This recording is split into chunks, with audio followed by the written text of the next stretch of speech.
us break down this mystery. Grab a seat, we guarantee you're in wonderful company, unraveling these mysteries with Mr. and Mrs. E.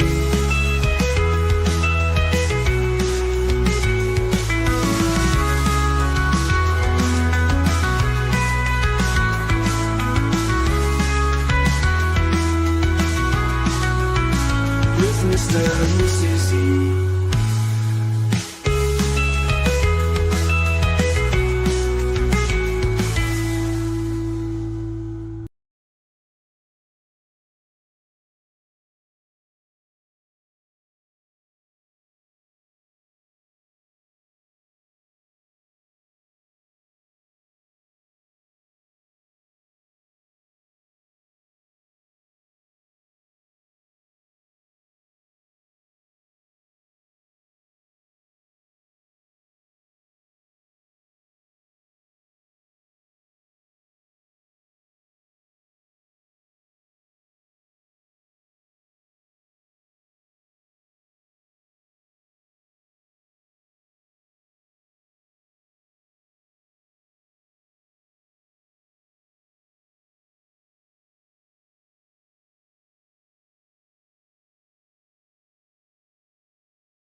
Launch sequence activated.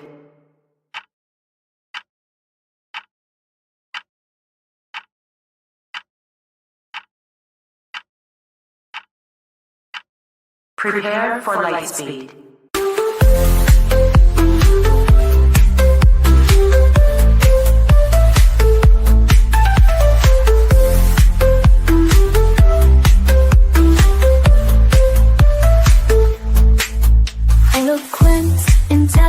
Keeping the missing relevant with Mr. E, Mrs. E. Let's not forget the sweet and E, and of course the best Granny, unraveling these mysteries. Stay a while and share your thoughts. Help us break down this mystery. Grab a seat, we guarantee you're in wonderful company, unraveling these mysteries with Mr. and Mrs. E.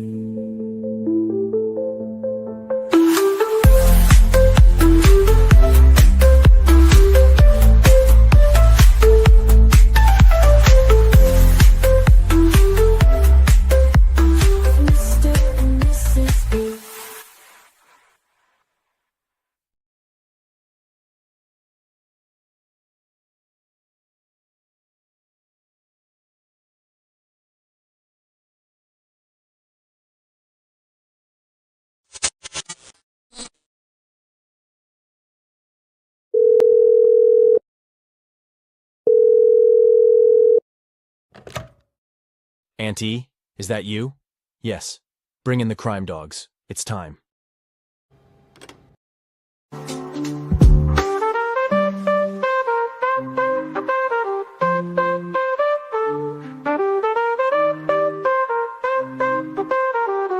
Unraveling these mysteries. Stay a while and share your thoughts. Help us break down this mystery. Grab a seat, we guarantee you're in wonderful company, unraveling these mysteries with Mr. and Mrs. E.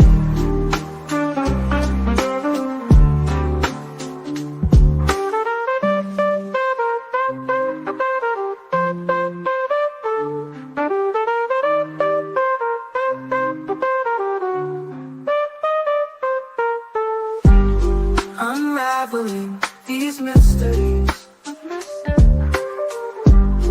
with Mr. and Mrs. E.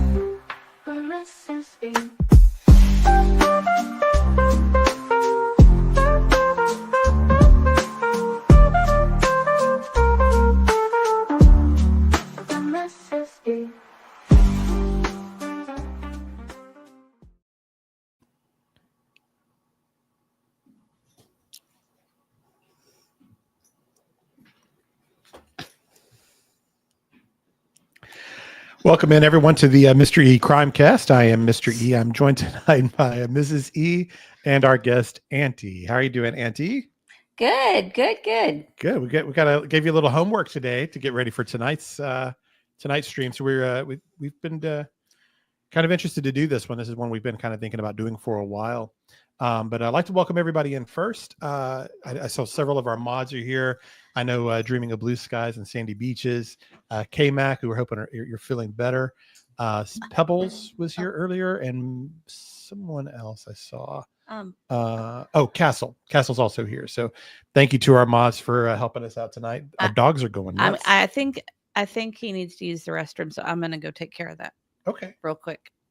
But don't do anything without me. I won't. Just I say won't. hello. We'll just say hello first. Hello, Mallycat. Welcome in. We haven't seen you for a while. It's great to see you. Angel Wings, Hot Mess. Welcome in. Grandma Chachi, Car Guy. Hello, Car Guy. Keep up the chatter. Welcome in. Let's see who else we got. Yeah. We got Charlie McPike. Thank you for being a member and joining us tonight. Yeah, we've got quite a few that we haven't seen in a while. At least we haven't caught you on a live. Some new names I don't even recognize, and of course, lots of our friends that have been here for a bit. So yeah, we've got a big group in here already. 229 of you. I know there's going to be a lot of interest in Sebastian's story this week. There's a lot happening, and we're going to be paying careful attention to all of it. I think there's probably a lot of news dropping this week, I suspect. Tony Mathis, good to see you in. Old Mr. E got his hair did. I did. I had almost like I think I went. It felt like it was almost 2 months. It had to have been early December, and so yeah, finally got it cut. I was looking kind of crazy there, but I appreciate you being in here. And we've got a few people that have gifted memberships and have just joined. So, Mrs. E, you want to do the honors on that? Okay. Well, welcome in everybody. And I have a new video for gifted memberships. I'm excited. I'm going to play that one first. And that was Happy Days, I believe. Let's Yes, see. We've got a few. She gave 5, and then Keep Up the Chatter gave 1. Thank you guys so much. If you guys got a free membership from Happy Days or Keep Up the Chatter, please tell them thank you, because that's very sweet and it's not free. So we appreciate We've got it. some new members as well. Well, you haven't seen this video. This is a new one. Yeah, Oh boy. So get ready. I've got to find it so now. thank you. Keep up the chatter and Happy Days. We appreciate it. Yes. Thank you so much. Let's see. Where is it? Oh, here we go. This is for the people who gifted memberships. We feel so blessed. Crime Dog memberships are the best. Thank you, what a gift. What a gift. What a gift. Thank you. So generous, so kind, so wonderful. You make our heart shine. Thank you. We feel so blessed. Crime Dog memberships are the best. Thank you, thank you, thank you. We feel so blessed. Crime Dog memberships are the best.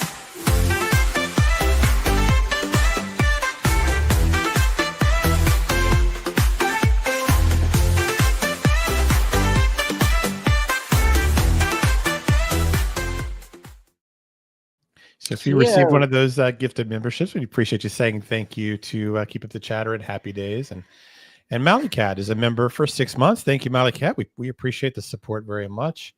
Keeping us in the prayers too. Yes, and you're one of our favorites around here.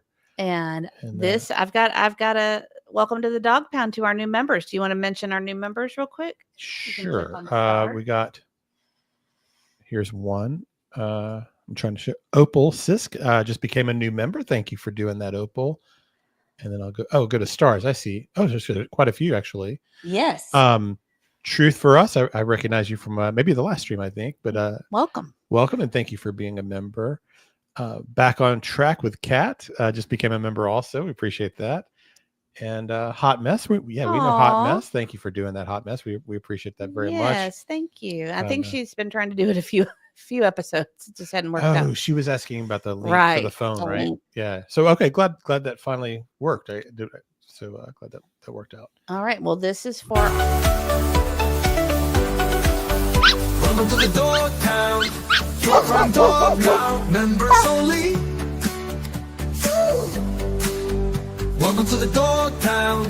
Your crime dog now. Members only. Welcome to the pound. Members only. Bow wow wow wow wow. Doo doo doo doo doo. And we've had a couple more come in here. Actually, Oh, my another gifted goodness. membership, Cognizance and Crime. Thank you for doing thank that. you. That's so sweet. We appreciate the support there also. And Jules sent her first. Super sticker. Is it a super sticker or super chat? I still don't understand. We're getting Somebody an apple. said that somebody said that one is one color and one's the other. I know. You'd think we would know by now. Well, We still like every it's time her we go fifth through one, and I appreciate it. That's Thank you, very Jules. sweet. And maybe Jules can tell us what it is. It would show you the sticker, right? Right. Yeah. There's no sticker. So it's a It's a super super chat. Well, Okay. thank And you, so Jules. we know what we do for our super chats. Thank you for the super chat. Thank you for the super chat. Thank you for the super chat. Thank you for the super chat. Thank you for the super chat. Thank you for the super chat. Thank you for the super chat. Thank you for the super chat.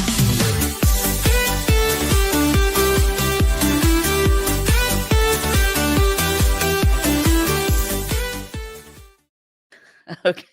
And Heaven Ramsey says, wish I could afford a membership. Unfortunately, I'm a broke college student over here. Rarely ever able to catch you live, but I enjoy your content. Well, we're happy to And have you. I hope nobody ever feels pressure to do memberships. That's not really the way we want that to be. We appreciate the support, but we just love everybody being here that can be here. And I get the college thing too.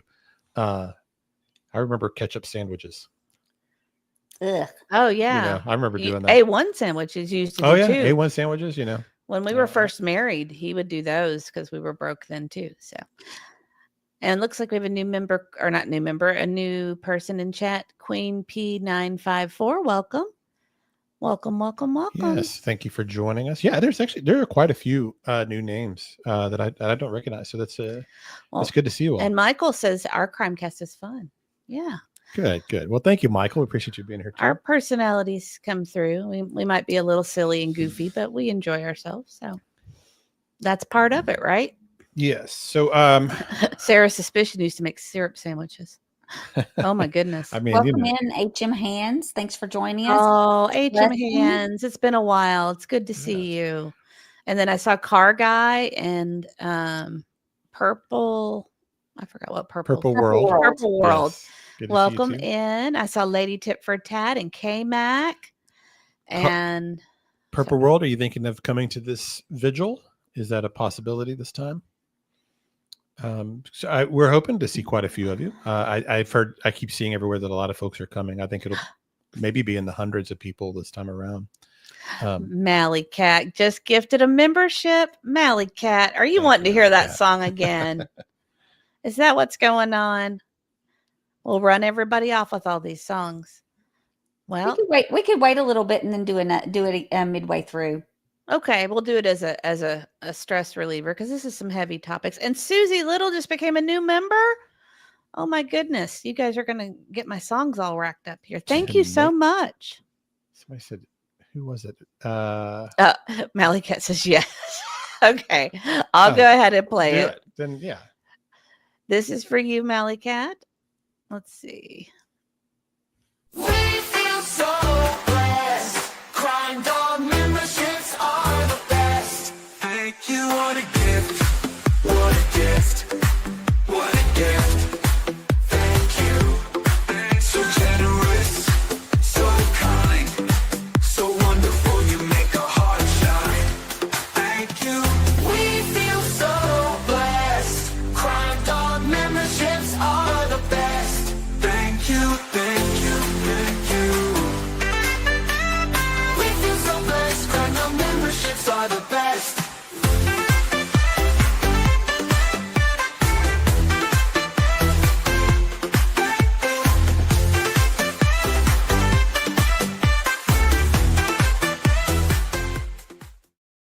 Thank you so much, Mally Cat. We appreciate you. And Susie Little, thank you for becoming a new member. And I'll play this real quick, but then we'll wait from now on for a little bit. Welcome to the dog pound. Your crime dog now. Members only. Welcome to the dog pound. Your crime dog now. Members only. Welcome to the pound. Members only. Bow wow wow wow wow. Doo doo doo. Doo doo. And thank you so much, Susie Little, for becoming a new member. We appreciate you. We appreciate all of you. I'm just so happy everybody's here. It's just, I feel like we've got a good vibe tonight. Yeah, it's funny. Everybody's giving their college days recipes, which is like butter sandwiches, tomato sandwiches. You know, it's ketchup and crackers here from Mayo, salt, and pepper. You know, actually, my big go-to in college was they used to do these like at McDonald's. They would have 25-cent hamburgers, and then on Mondays, and I think it was on Tuesdays, 35-cent hamburgers, and I'd buy like a stack of them and put them in the fridge. I remember. Well, you did that when you did that when we were dating. Too. No, they didn't do that deal at that point. Yes, they did. H.M. Hands eat spinach in a pan. A spinach in a pan. That's very specific. H.M. Hands. Of course, the ramen noodles was a thing. Yeah, that you could spread a meal pretty well that way too. But you know, you just did what you had to do. That's right. My husband ate sardines in mustard sauce. Ooh, wow! That was his go-to cheap meal. Wow. That I don't even know what to say about that. I know. I mean, our guy says ramen sandwiches. Ramen. Oh, that's good. I mean, ramen actually tasted pretty good. I could eat ramen today, and it's still. Oh yeah. You know, it's still not bad. Ginger Girl's mom says Ginger Girl is loving your dog pound song. She's barking with the pack. LOL. If we didn't have headphones on, our dogs would be barking. Oh my too. gosh, they'd be losing their minds. So I like Paula's tangy Italian craft spaghetti. Tangy Italian craft spaghetti. It was $1.79 a box or something. You had tomato sauce to the powdered stuff.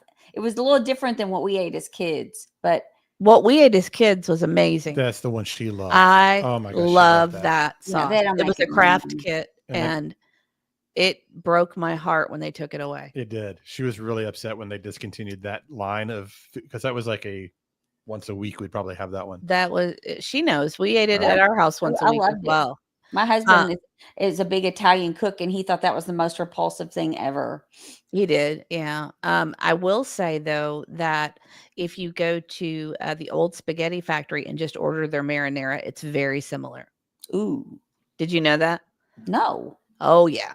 It's very similar. So you should take mom over there because that would make her happy. There is one here. You don't have an old spaghetti factory? Mm-mm.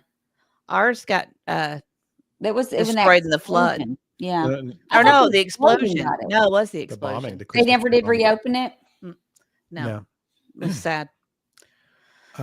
Mad King Aries says, do you think we will soon have a breakthrough? And if not, do you think we're one step closer towards another police update in the future? I think we were on the home stretch actually on this. And that's part of the reason why we wanted to go ahead and do this, and because one of the things that we are asked the most is what our theory is. Oh, and also I want to say Eve Loves God has been a member for 6 months. Thank you so much, Eve Loves God. Happy half-year anniversary. Thank you so much. We are so happy and proud that you're a member. Yeah, we appreciate you, and you've been very supportive, and we appreciate that. Do you? I mean, that's what I've been saying. Is I think that this stop. Kelly says they still sell it in Texas. Kelly, I've seen the box with the powdered stuff, but I've not seen the one with the actual can of spaghetti sauce in it. It usually come with a pack of Parmesan cheese, a thing of spaghetti noodles, and a can of sauce. If they have that, oh my gosh, we'll be going to Texas. We'll be flying to Texas. No joke. Well, then that would mean you could special order it probably if it's being. I've looked for years. Yes, my heart broken too. Okay, sorry. Go ahead with your. You were saying we're in the home stretch. Oh yeah, well that's what I've been saying is that I think we're close. I kind of think it might happen this week. That'd be my. That's a bold statement. And that's just because I think that I mean, it's just a prediction, so who knows, right? But just the way the momentum's been going, the boldness of Sumner County in some ways, they had been more close, holding their cards close to the vest in the past, but they, now in response on letters are openly saying it's a criminal investigation to the citizens, where they wouldn't do that before. They came out and had a comment about that video. They're talking a little more. I just the way the proud feet are acting.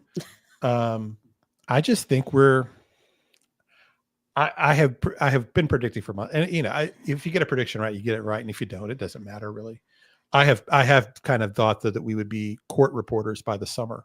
That's kind of been the prediction I've been making, and the Sumner County so far has had a thing for dates. On the 6-month anniversary, they did the reward announcement for the FBI, even though they knew about it several days earlier. They wanted to meet with Seth on Sebastian's birthday. And again, that kind of controlled the narrative a little bit for Sumner County, because Seth came out right away after that meeting and was like, he was back on board with Sumner at that point, where they had kind of an icy, or at least a distant kind of relationship for half a year almost. Right. And so, if they're kind of aware of public perception and things like that, then it would not shock me if on the 25th or the 26th, we have an arrest. Dreaming of blue skies and sandy beaches is going to mail you some. Nuh-uh. Well, Too bad you don't live nearby. Sorry. You know what? You are coming up in a month, so. Yep. Well, I'll save it for when you get here. You know what? Thank you, Dreaming. Here's this. Rubicon says, I'm Italian and powdered tomato sauce sacrilegious. Oh, it's not powdered. The one we the one she's talking about is in a can. And you know what it is. It's just one of those childhood comfort foods for her. That's what it is. It's just right. Exactly. No, she loves it too. And he loves it too. Absolutely. In the same house. Yeah. It's just one of those childhood things, Thank you so much, HM Hands. You did not have to do that. That looks like a super sticker to me, though. Guess what that means? It is. Yep. We haven't done that one. Thank you for your super sticker. Thank you for your super sticker. Thank you for your super sticker. Thank you for your super sticker. Thank you for your super sticker. Thank you for your super sticker. Thank you for your super sticker. Thank you for your super sticker. Thank you for your super sticker. I like that one too. I like them all. I mean, I know they're AI songs, but they're fun. Tennessee nurses, Mr. E, do you think there's some type of charge significant to having to wait 1 year to pursue? Like after 1 year, we can charge with, I don't know about that. But I'll tell you one of the reasons I come to this kind of thinking is it can take sometimes about a year to get all the data that you need from the different companies. If you're doing a circumstantial case that's going to be based on geofencing and stuff like that, and apps and like Life 360s and Apple and all these people that can sometimes, some of these companies will give things over quickly. Some will kind of fight on it or drag their feet. And because we've seen that in other cases. So, if you're building a circumstantial case of some type, since we don't know where Sebastian is, then it would make sense to me that sometime in the near future, they may have all that they're going to get and go forward. I've also kind of thought this too. What if we know it's been a criminal investigation since almost day 2 or 3, right? Like looking back, we can all 100% acknowledge that this is a criminal investigation. So they've had a pretty good idea of what the crime was and what's been going on all along. So they've been building the case. They've had their suspects in mind. I've kind of I just think of things sometimes like a human nature way, like, could they have even been sitting there going, you know what, let's give this a year or so to see if we can find either where they're holding him or where his remains are. And if we can't do it in a year, we'll just go ahead and go with the circumstantial and keep looking while the case is being, going through the courts. Maybe we'll find him in between. But we're not going to drag this thing out for 5 years and let them walk around free. But maybe they gave themselves kind of a deadline, if that makes sense. And like they have been conscious of dates. They know the media pays attention at anniversaries, birth dates, and things like that. It just wouldn't surprise me if they either have a big update, perhaps, or an arrest ready on the anniversary to control the narrative. Because we are some of the few people that have been saying that we don't believe this is a corruption issue. Even most folks out there are kind of like, these people have failed. They're corrupt. The Bauer Sox own the sheriff's department. All that kind of stuff that we've all heard. We really don't think that here.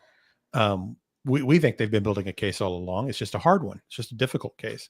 And am I getting ahead of myself? Do you two agree with me on kind of generally what I'm saying, or do you have different thoughts about it? I think initially I was skeptical of the police procedures and I was a little worried, but as the year has gone on and the little amount of information we've received kind of shows me that they're holding everything close to the vest and that they are building a case, and just the little pieces of things that have come out have made me over time feel more confident than less confident. Yes. And me too, actually. I've gotten more confident with time. Mrs. E, do you feel kind of different than that, or do you kind of agree? We talked about this earlier, with us being locals and hearing all the things that we hear. It sounds like they're on the right track to me. So, yes. You never want to believe that there's corruption. I just think they're taking their time to make sure that they've got everything they need, because no one wants to go do something like that if they can't get a conviction. I want to also recognize Sharon Marlowe. She did a super chat and we didn't recognize it yet, and it already disappeared on our thing. But thank you, Sharon. She said, I agree. I think someone will be in cuffs on the anniversary. Let's pray for that justice.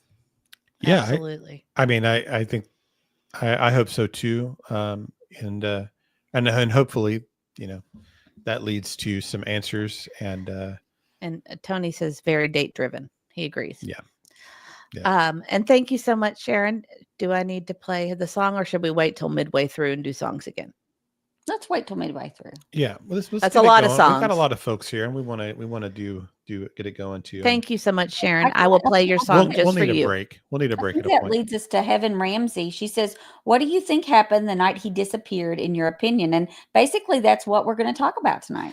That is. So the number one question that we get is, what do we think happened? And we've kind of been a little cagey about it, right? So we usually don't directly answer that question. Over the way we've approached this case has been just to try to lay out all the facts as we know them, use logic to sort through all the possibilities.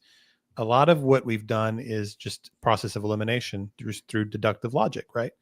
If you've been here a while, you've heard me say that a million times. For example, we know that Seth is not involved in the disappearance of Sebastian. He has a rock solid alibi. That's all been verified through various attorneys. We've known that for certain since the summer, with no break or anything like that. So if you first walked into the case, you've got 3 initial suspects that are at the top of everybody's list just because of statistics and circumstance. So you would have had stepfather, father, and the mother, and so we can kind of take one of those off the table with Seth, right? The other thing that was really kind of difficult to eliminate was the idea that he was a runaway, because of the autism. That was a leading theory for many of us, and some of you might still believe that, and that's fine. Of course, when I first heard of the case at all, just locally on the news, that's what I thought had happened. It was this was an autistic child that wandered off. Well, you hear about it all the time. Went to a river or a playground or whatever, and something happened to him. But now that we know that this is absolutely a criminal investigation with a detective that's assigned to it every single day for a year, well, he's not a runaway. At least police don't believe that. And there's no reason for us to believe that either. He lives in an upscale neighborhood with cameras everywhere. He would have been caught if he had just walked out of that neighborhood. We haven't even seen all the camera angles and footage that are there, but the ones we've seen, we know he would have been picked up if he had walked through either the construction zone or out of the neighborhood. And I was going to put that up so that you can. yeah. So in case you're still on the fence about this being a criminal investigation, there's all kinds of indicators that this is true, but it doesn't get any better than the lead detective on the case answering a citizen with, "We can't tell anybody not to say anything. The only thing I can say is this is an ongoing criminal investigation. It's the only case I work to present day." Detective Brandon Carter with Sumner County Sheriff's Office. So there it is. I mean, it's a criminal investigation. So there's really, in my mind, it is blurry. I'm sorry about that. I'm too. Yeah, That's it's really blurry. That's the only copy we have. Yeah. Yeah. So I can try to zoom in on it maybe. yeah, and I'll read it again just in case you can't make it out. But it says, "We can't." This was in response to a citizen asking Detective Carter if they would tell the Proudfoot family not to say things about the investigation or not to talk. His answer was, "We can't tell anybody not to say anything. The only thing I can say is this is an ongoing criminal investigation. It's the only case I work to present day." And that last line, "the only case I work to present day," there is no world in which you would have a detective assigned to one case for a runaway teen. If he were a runaway teen, you would have looked into it for a couple of weeks and then it would have been on a shelf, and he would have been like many of the thousands of other runaways with very little effort from the sheriff's office to locate him. But this is a criminal investigation with a full-time detective, meaning this is a very serious crime, which tells us either they believe he's been abducted or he's no longer alive. Is there a third option that I cannot possibly think of? I don't know. It's one or the other. It's one of the two things that they must have some information indicating that that's the case. So it's kind of good though for us to go through this once in a while, just to kind of make sure we're all on the same page, because there are people out there that are still trying to push the runaway narratives that this is not a criminal investigation. You don't know this is a criminal. We hear that kind of stuff all the time. Yes, this was an Amber Alert. You can't see me, and every missing kid does not get an Amber Alert. That's right. It is when they are in peril, and it's more than just an endangered runaway, that kind of thing. That it's a very strict criteria. So anyway, that is where we are at. Yeah. Exactly. The lab. What are you doing here? Oh, lab. Guys, I want to say something real quick about the lab. They are doing a Ted Bundy episode here at 9:00, and I was hoping we'll be done by then so that we can go over and watch it. Okay. Yeah, sure. He and Dr. Gary. So, guys, when good. you're done here, please go over and check out the lab. It's going to be, I bet it's going to be a super interesting show, because it's my understanding that Dr. Gary kind of specializes in Bundy. So the really twisted stuff is what Dr. Gary does. So that'll be great. And we know a lot about Ted Bundy Josh. Anyway. So yes, we do interesting. actually. Yeah. And Josh has sent us a lemon that's crying. Thank you, Josh. Thank you, Josh. We appreciate it. And we've already got so many good comments tonight too. I mean, you guys are awesome. I mean, so many good comments. And I'm going to put that up there. Thank you. And who was it that said the $50,000 reward? I Blessed Mom. Blessed Mom. Yeah, that was another indicator. The $50,000 reward. The DA being there every on day 2 or 3. The search of the landfill. So it's definitely a criminal investigation. But we have to keep reminding people of this, because there is a disinformation effort out there to make us think it's anything but the obvious. Which is what we're going to do tonight. So like I said, the number one question we get is, what do we think actually happened to Sebastian? And Josh, we love you back. Yeah, we love you too. If somebody could put Josh's, the lab's, channel in the chat, I would really appreciate it. If not, I can find it. And someone was also wanting the membership link. If anybody's got that, if you could drop that in there as well. Yeah, we're going to talk a little bit about the lab. We are later on, just kind of as reference. Are you gonna drag him? We're turning into a hate channel for the lab. We're taking a new turn tonight. And Shirley H is wanting to know if you got the email she sent with 12 clues that could break this case wide open. Ooh. Um, Uh, I don't have my email open, but I will check it out. 12. Yeah. So Josh has been drugged. I'm sure. Yeah. Everybody gets it right. Thank you, Graham. And welcome. I didn't see you till just now. Hello, reality, beautiful reality, and S butterfly kisses, and Pebbles, and Enoch, and all the friends. Okay. I want to do this first, Mrs. E. Can you? You how mean do to I do remove that? this? Okay. Oh, I have to stop my screen so you can share okay. yours. Oh, is that right? So you have to. That's not how you share it. Go to StreamYard. All right. I'm sorry, you all. It's we're now having on the job training. Well, I did some of this before, but I don't remember. Okay, so you go to present. Okay.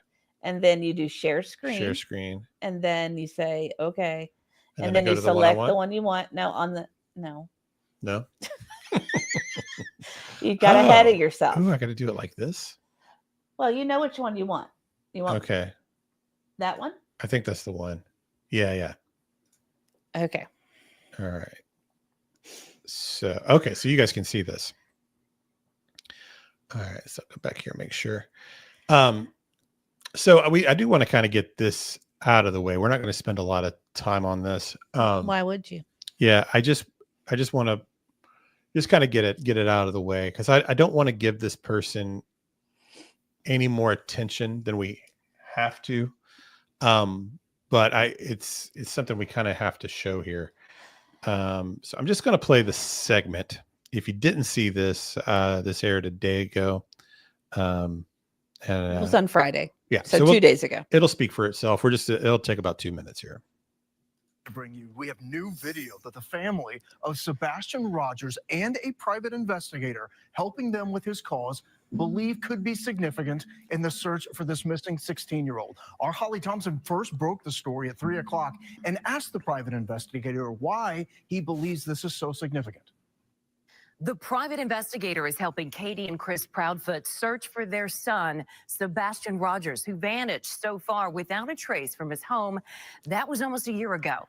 The family hired Steve Fisher late last year to take on Sebastian's case.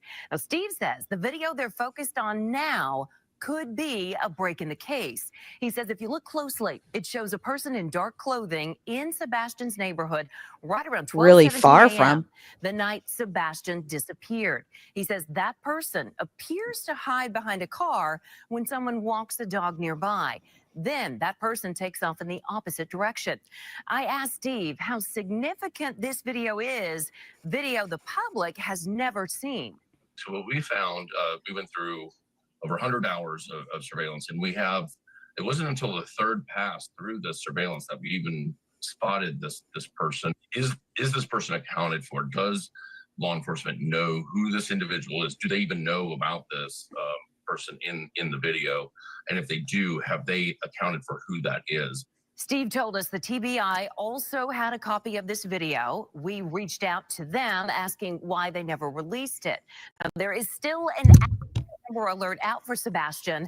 Hundreds of hours have been pouring into finding him. Ground searches, drone maps, the use of scent dogs, and the scouring of surveillance video. So what's next in the search? I asked Steve that question, and you can see where he says they will soon focus their search in the WSMV4 News app. Okay. The family did sit down with me one-on-one. I'll have that full story for you on the day 1 year ago that Sebastian went missing. I love that That's picture Wednesday, of him. February 26th. He looks so happy. Right, Okay. So you just do stop sharing. Okay. There you go. Now go back to stream. All You're right. doing good. He's learning, guys. I know it. And I wanted to alert you of something. Allegedly innocent's here watching you. Oh, good. Yeah. Glad you're here, Jules. She says, hugs, keep up the chatter. Great to see you. Oh, she's talking to everybody else. I just wanted to let you know, because he listens to Allegedly Innocent a lot. So yeah. Oh yeah, it's one of my go-tos for sure. Yeah. So yeah, we definitely recommend her channel. She's got a great common sense kind of approach to true crime. And she's done a lot on this case, and she kind of cuts through the nonsense and gets to it in a really insightful kind of way. So she's great. So I want one of Cake the Spoo is correct. so obviously with this video, most of you know at this point. If you don't, this is nothing. This video is nothing. Mob Crew, if you want to see the full debunk, yeah, all I need is Jesus Coffee and True Crime says Ellie debunked the hell out of that. Yes, they did. And allegedly innocent says, my opinion is it is one person who may have gone to their truck to get something out of the truck. I'm so sick of shit. In my own personal life, outside of true crime, when I pay attention to a lot of news, world news, health, finance, whatever. Just I follow lots of people, lots of independent journalists and things like that. My own personal rule has always been, once I feel like a journalist has deceived me on purpose, I'm out. If they lie or peddle clickbait or fake news, I'm done with you, and I don't look back, even if they're like someone that aligns with my political ideologies or whatever. I'm done with you. I don't care what you have to say anymore. I wish I could do that with some people here, but he's so closely tied to the family that you have to pay some attention to it, even though you know that it's just disinformation after disinformation, right? So what's interesting about this to me is that allegedly innocent says, I greeted you guys first. LOL, just missed it. Hugs, Mystery, and the girls. Oh, thank you. Aw, thank you. So what's interesting to me though is that they screwed up his timing. He wanted this to come out like on the 26th. And so they wanted to have this they wanted to control the narrative. And for some reason, Channel 4 decided to release this several days earlier. And it gave all of us, the public, a day or two, enough time to go through and go, this doesn't make any sense. That's not Sebastian. This is nothing nefarious. It's at the top of the neighborhood. Even the camera angle that's showing, he would have had to have walked by that camera at a closer angle than the one that was shown if it was actually Sebastian or anyone coming to or from the home. So it's apparent that it is a narrative controlling type of leak, because if that person had anything to do with Sebastian, then they would have been on that same camera walking down the street in front of the same house that he's got the camera with, right? So it's obviously something innocent. But what they wanted to do is they wanted to have the Proudfoots come out on the anniversary, do their interview. Hey, we've got this private investigator doing great work. Look at this new lead he's got. Maybe this is Sebastian. Maybe it's not. We can't quite tell. And it was going to control the narrative, make it seem to the non-crime, true crime fan, the people like us that are, just that knows everything about the case, to just the average Joe Schmo nightly news guy, they would have been like, oh, okay, I saw Katie and Chris out there. They've got an investigator. They're working on it. And they don't think about the case the next day when all the debunking happens.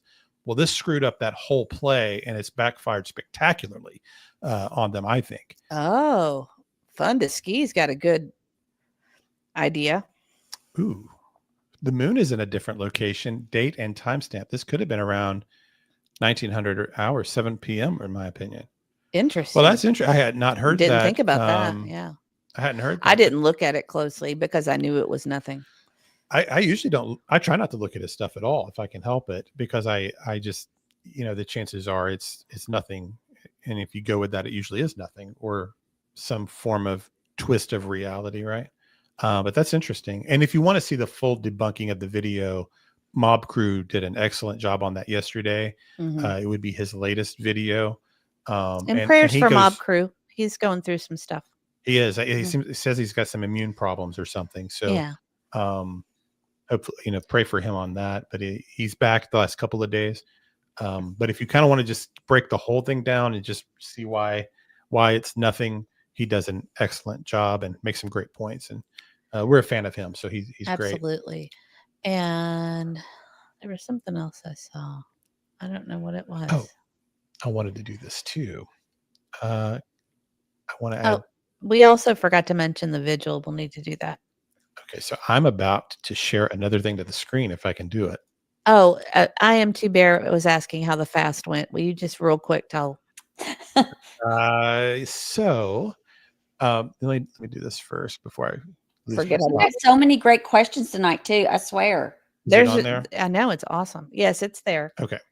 So we made it into day 2, and Middley is also in the middle of treatments, and he just was really feeling pretty bad, and so he said, I really want to stop, and so we all quit by 48 hours on the fast, but that's okay. Our goal was 72, so we all kind of just quit on that after the day 2, and but that's fine. You still get actually even 24 hours has a lot of good effects, and 48 is even better. 72 is kind of the longest you want to go for our goal. And so we'll Baylux. I So know. yeah. And we, of course, there was a part of me is like, well, should we just keep going? But we're like, well, if we're gonna, our goal is to try to fast again next month when he's not doing treatments, and we knew it might be tough for him to do at the same time. So we'll do it again next month, and we're supposed to try to do it once a month actually for a while. Yeah, we could have ordered your chili, Seth. Graham says Elevated Truth said it best. All this video did was prove there's no communication between the Proudfoots and law enforcement. And there's not. And I thought it was really interesting that they came right out and said, nope. Yeah. I mean, when I say it backfired spectacularly, it really did. It messed up their whole plan. At least this is what I think their plan was. And then this is the thing I don't like this. So if I'm going to be a little critical here of WSMV, they ran that story, but they didn't say anything about this line. Law enforcement has had possession of the original video since 72 hours after Sebastian was reported missing. After thoroughly investigating this lead, we determined that it has no relevance to the case, SCSO said in response. I mean, that's not ambiguous at all. No. That is a clear, this is nothing. It's very and we've different. known it was nothing since the first week. It's very different than the flashlight too, because with the flashlight, they said it's of no evidentiary value at this time. So at this time is what the important part of that is. Yeah. Well, and CB asked, do you think they'll leave this special as is or edit it? I don't know. Oh, I think they'll leave it as is. You think so? Yeah, I do. I mean, I've dealt with local media before, and local media is not gonna, I don't know, put in the effort. I don't know. I mean, I don't mean it ugly. I just know that they have a lot of stuff going on all the time, and I just don't imagine that they'll put that much effort into it or care. What was poor from WSMV is they knew it was nothing because they already had the statement from Sumner County and didn't include that as part of the news story. It was basically a clickbait kind of headline to act like this was the break in the case. All right. The lab says, I heard SF has some new footage from the grassy knoll that could break the case. I mean, it's ridiculous. It really is ridiculous at this point. How anyone still takes it seriously. I still don't know. I don't get it. I don't understand what he's doing, but I take Kennedy very seriously. I'm just kidding. Tennessee Nurse made a good point too. She said we all need to make sure we tune into Nick Barris and give him the respect he deserves, in my opinion. He's the only local channel who didn't partake in this mess. He's going to have some announcements. Well, that's a good point. He did not jump on this, did he? With this video, is that what you mean? And we all know that he is friendly with the DA. Very friendly. He always says, my good friend, if you look at his posts and stuff. He does claim he's got some kind of news coming this week, some development in the case, and we can only imagine what that is. Cognizance in Crime, thank you so much for that. Says it was a last minute try at creating reasonable doubt. I believe they're aware they're being looked at. Oh, I think so too. So I don't know if any of you have heard this part of it or not, but the rumor is confirmed rumor. Okay, go ahead. It's a confirmed rumor for us. But they attended at least one of their interviews with their lawyer present. So just think about that for a minute. Yeah. So I'm going to get into that in a moment. Yeah. So we've heard the rumor back in around October or so. People were saying that Katie stopped talking, and she's now lawyered up. We kind of believe that was the truth, but we don't, 100% do we know that, but we've heard it a few times, different places. And but now when you've got the lawyer attending your media events, that's something, right? Mm-hmm. So, and thank you again, Cognizance and yes, Crime. Thank you. Very much appreciated. And Thank you so Kelsey much. gifted 5 memberships, guys, real quick. And Thank you so much. Now we're going to save the songs for a little bit because everybody's been waiting for an hour for us to get to it. So but thank you so much. And if you received a gifted membership from Kelsey, please tell her thank you, because that was super kind and it's not free. Yeah. So, thank you. I didn't see that. Thank you, Kelsey. We appreciate that very much. Oh, he's in his head, guys. When he gets in his head, it's over. Because I'm up first, so I'm thinking of what I'm going to say. He's up first. Yeah. So you want to explain why we did this? Yeah. So you're going to show the clip? Yes. So the theme for tonight's, so I gotta go back in here and remember how to do this. You can do it. No, just not when you're in this one. You can just go to the video you want and up there. I'll show you. Oh, I can. Yeah, okay. Click on that one and then click on it. So this relates to. They're not going to see it. This relates to the. Oh darn! Never mind. I know. I'll go back and do it the way I was doing it. Okay. This relates to Never mind. the theme for tonight's show. This is the where we came up with this basically. And I'm just going to play. And there's a curse word. So forgive us for that. But this will. Yeah. Just one, but it's not a good one. So get the who, the how, the why, and the why now. Get the what and the what? See, why would you say what? I never said what. There's no what's. It's the who, the how, the why, and the why now. All right? Make the case. And make sure it's super fucking tight. And we need to make it by morning. The who and the who, not the what. The what? No, the why. The why. The why. Okay. So that's one of our favorite shows. Yes. And so so that's kind of what we're doing tonight. We're going to lay out what we think happened. We're going to lay out what we think is the who. Look at Toadie's comment. Tony says, you remember all those interviews that Seth had attorneys with him? Yeah, me neither. Exactly.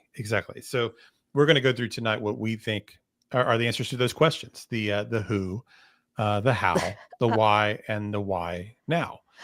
Hot Mess says, OMG, literally watched that part of the show last night, and this case came to mind. It's so funny because we actually our kids watch this with us, and Middle E is the one that pointed out, when we were talking about this, because we talk about this daily, he said, have you ever done that? The who, or now I've already forgotten it. The who, the how, the why, and the why now. Yes, the how, the why. So, anyway, it's a part of the show that kind of stuck with us, and so that's the idea we're doing tonight. So we decided to kind of divvy this up between the three of us, and we're going to lay out what we think the answer to those questions are. Before we get into it, this is our theory. This is our speculation, our opinion. I have a banner based on. We've been formulating it for what, a year? Yeah. Yeah. And some of it hasn't changed since, well, you can talk about that later, but we started formulating part of it at the. Some of this may prove to be wrong in the long run. I think we're in the ballpark. I think we're pretty close. Just based on everything. Why are we blue? There's some things we were talking it through, and we could kind of go either way on a few of these, but we're going with what we think is basically our leading theory about what happened.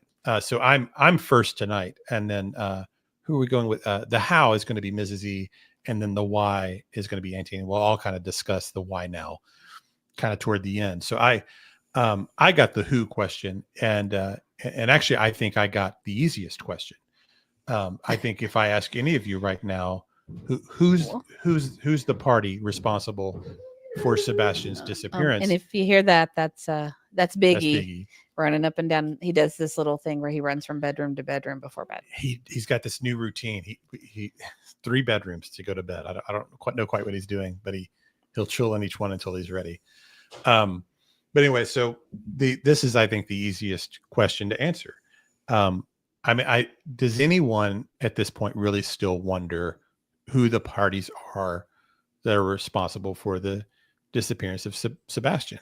And I haven't really had any questions about this for a while. Exactly who did what is the tougher part of the question, but the who's responsible, the who has the guilty knowledge, at least the core people, is to me pretty easy to answer.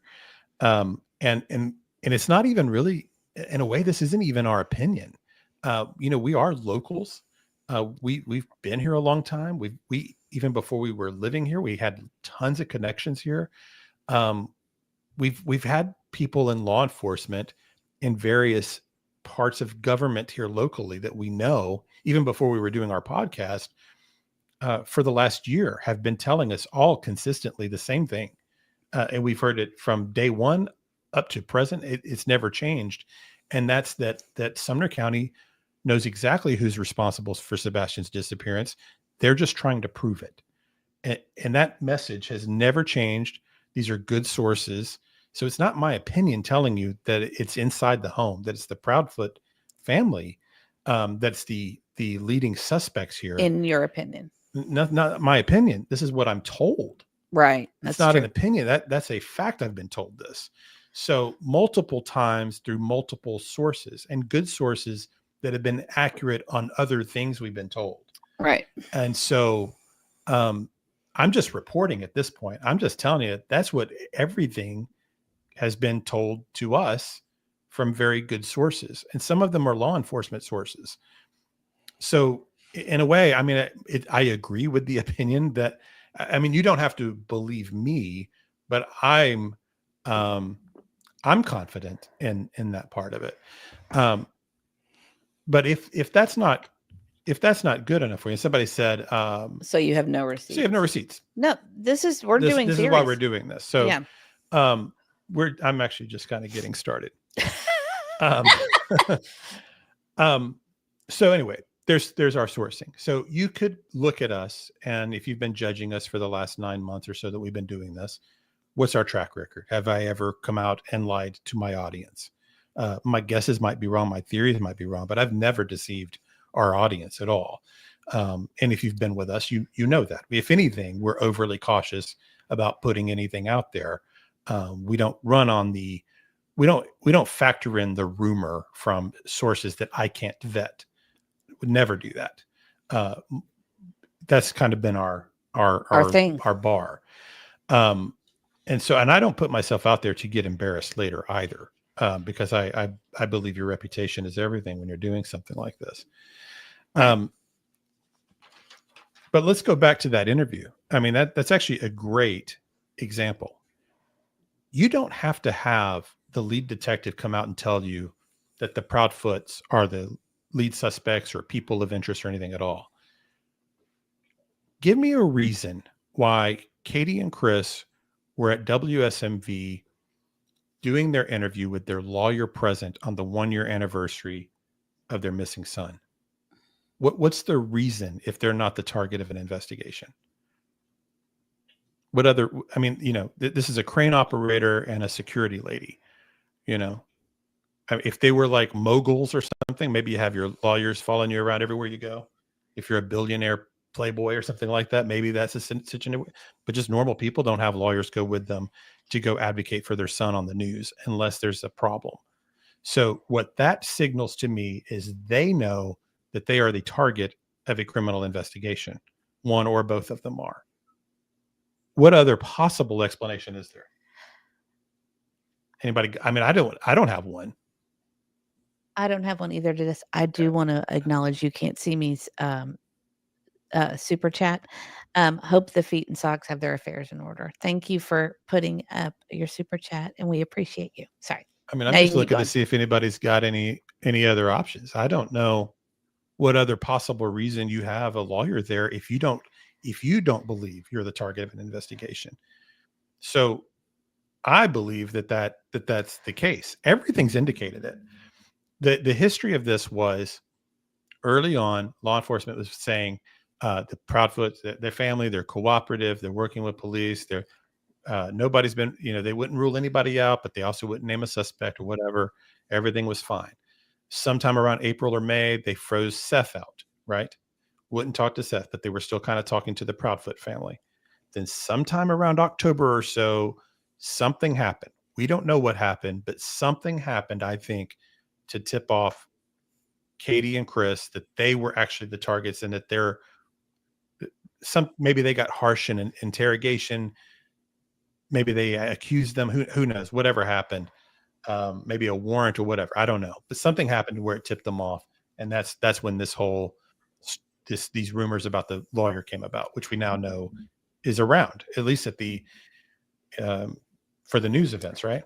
And truth for us is they feel targeted. That's why they brought the attorney along with them.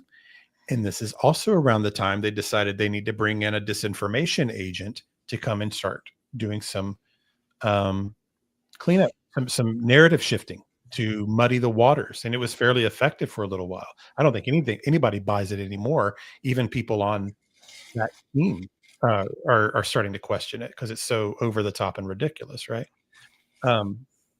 So they started doing all of that. Chris comes out and does an appearance, all upset when it was being revealed that he was behind the scenes dropping narratives to certain creators to put all these rumors about Seth out there. That was back in December.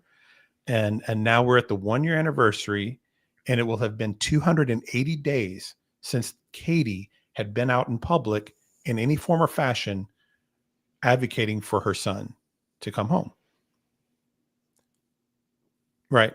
And it's with this, and they tried to time it with this little creative narrative thing with the video. They got busted up by WSMV. So they actually did us a favor by releasing that early, because now it's not going to work. They're going to have to regroup and come up with something else.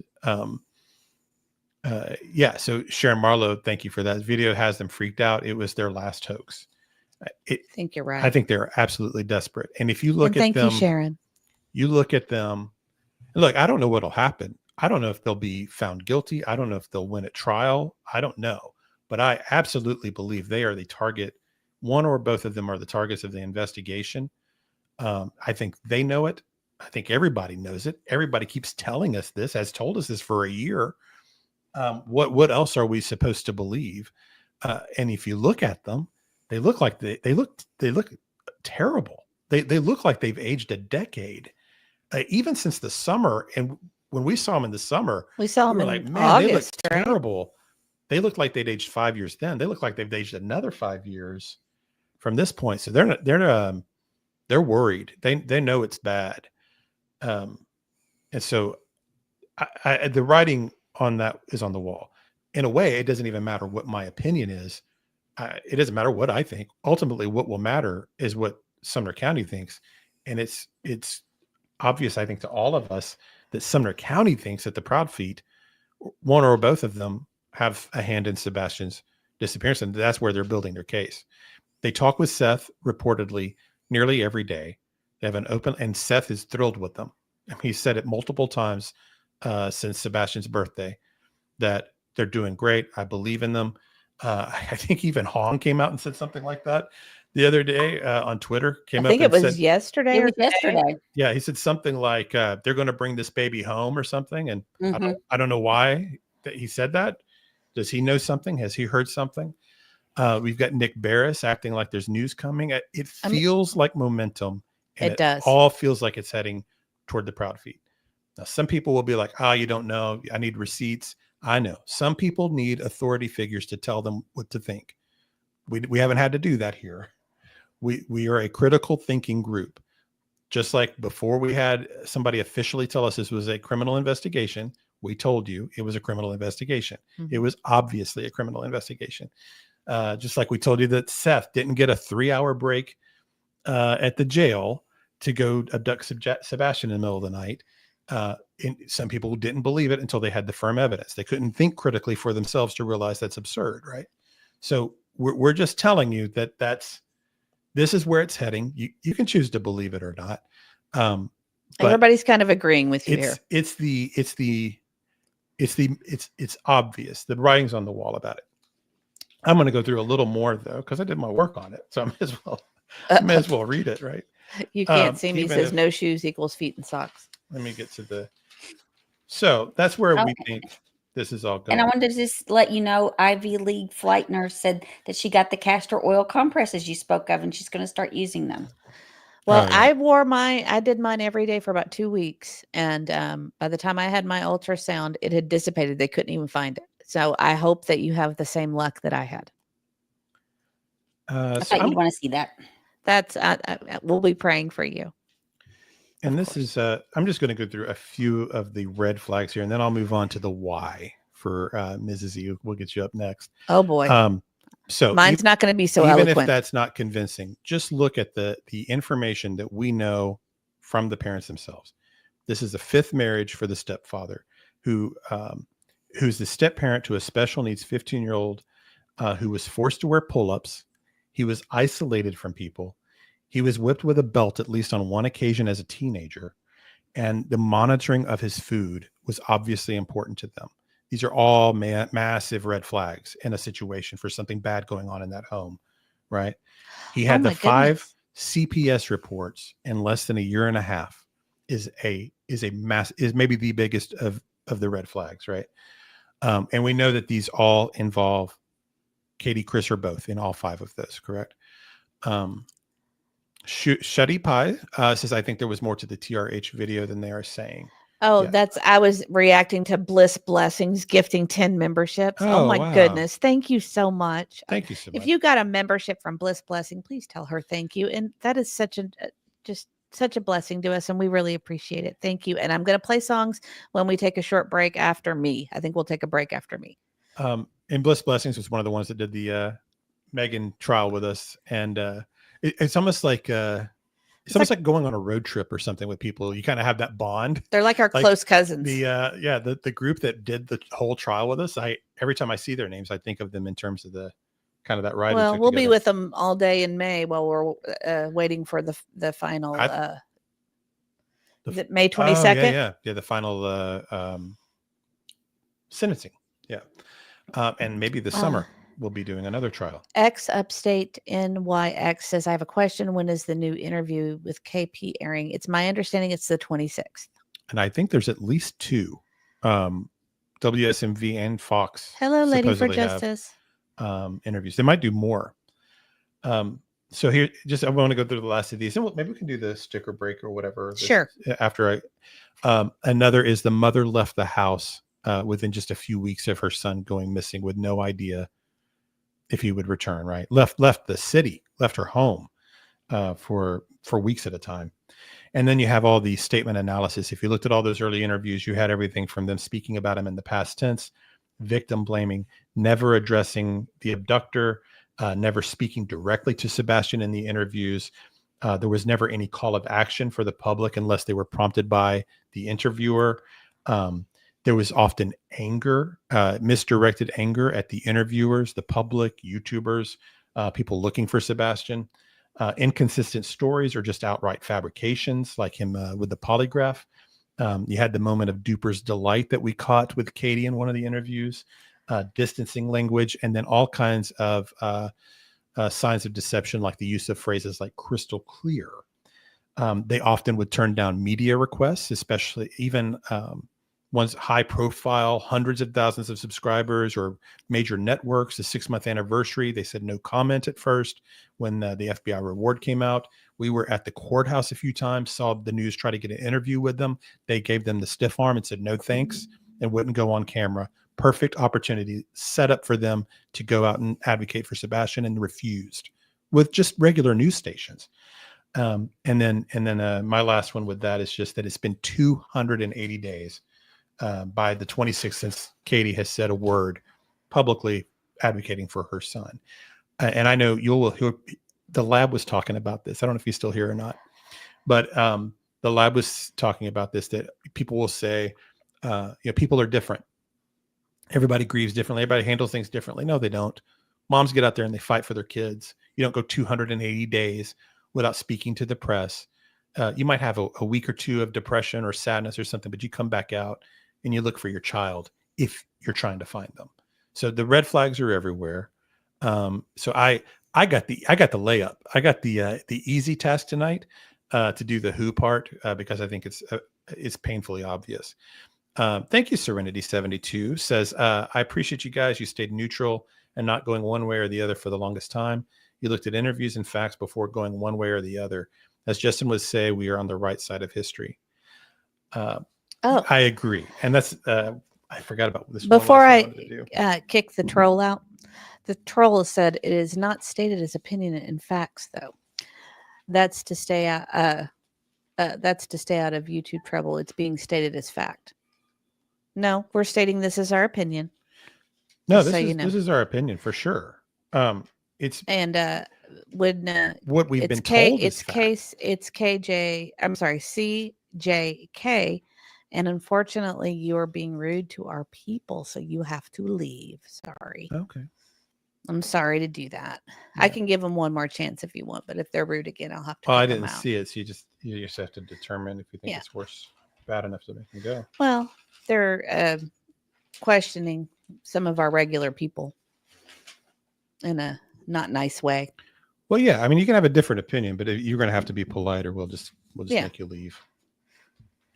You're free to disagree. I mean, that's fine.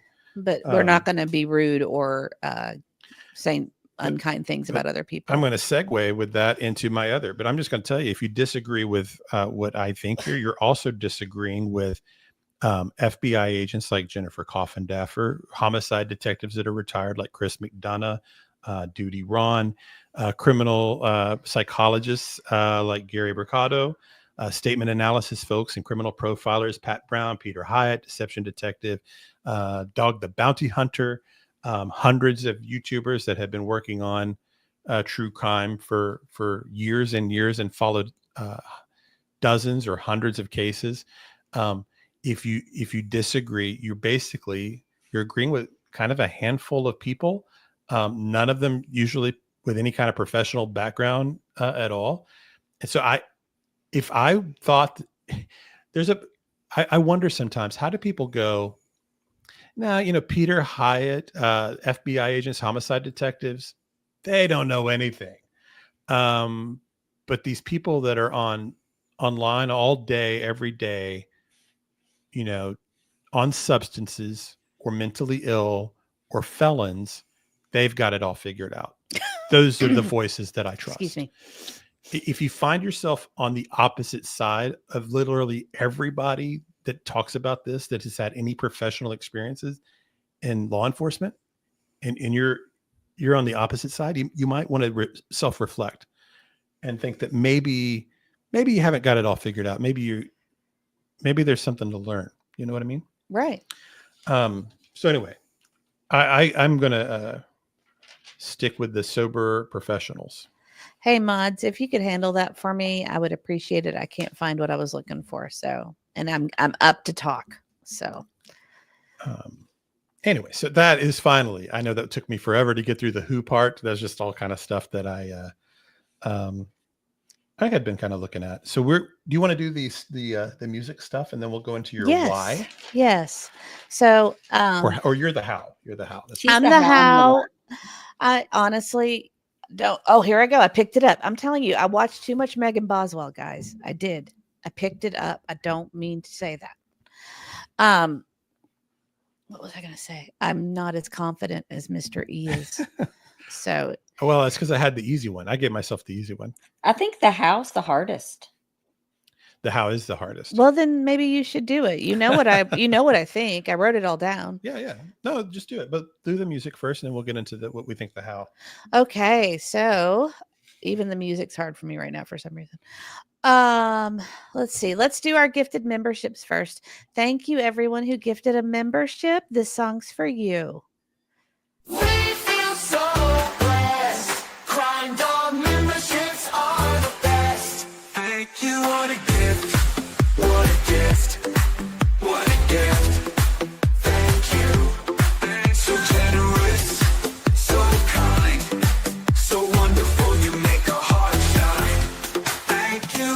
We feel so blessed. Crime Dog memberships are the best. Thank you. Thank you. Thank you. We feel so blessed. Crime Dog memberships are the best.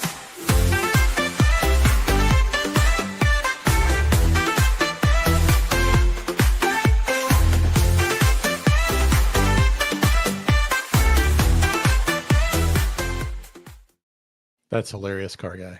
I just wanted to highlight that 'cause And it's funny. yes, Yellow Jelly Bean, Peter Hyatt does need a lot of prayers. If you guys could add Peter Hyatt to your prayer list, he definitely needs some prayers. He's going through some health challenges as well. He has been for a while. Is he taking a bad turn recently? I hadn't heard. I haven't heard, but yeah, he's definitely got to fight. And then we also have, and so thank you for those gifted memberships, everybody. And then we also had a super chat from You Can't See Me. Thank you for the super chat. Thank you for the super chat. Thank you for the super chat. Thank you for the super chat. Thank you for the super chat. Thank you for the super chat. Thank you for the super chat. Thank you for the super chat.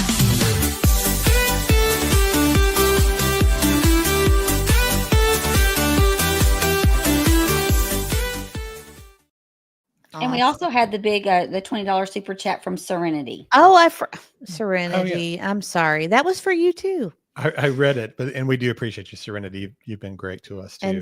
And let's see.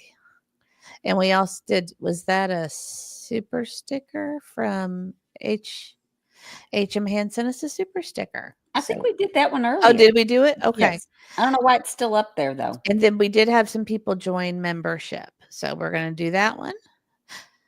And and Lady for Justice gifted 2 memberships as well. Thank you so much. We'll count that in that last one. And let's see. Welcome to the dog town. Your front dog now. Members only. Welcome to the dog town. Your front dog now. Members only. Welcome to the pound. Members only. Bow wow wow wow wow. Doo doo doo doo. Great. So we finished up the Who. The Who essentially for us are the Proud Feet. There might be other conspirators involved. We kind of suspect that, but the core are the 2 people in the home. Right. So. And we're getting a lot of trolls coming in, so I'm gonna up our time that you have to be a member. Well, that usually means we're over the target when we get the trolls. That's true. Mm-hmm. So it kind of tells us we're on the right track. It's almost like validation to the theory. That's funny. I mean, it really is actually. When we get the most hate, it's usually when we're the most accurate. So Mrs. E. Do 4 weeks. I don't know what that means. Oh, do 4 weeks. Oh, I see. The Dirty Scoop wants me to make it be members for 4 weeks. No, I'm not going to do that. It's all right. Let's see. I mean, I think we're well past being bothered by trolls, actually. And we've got great mods that can take care of it too.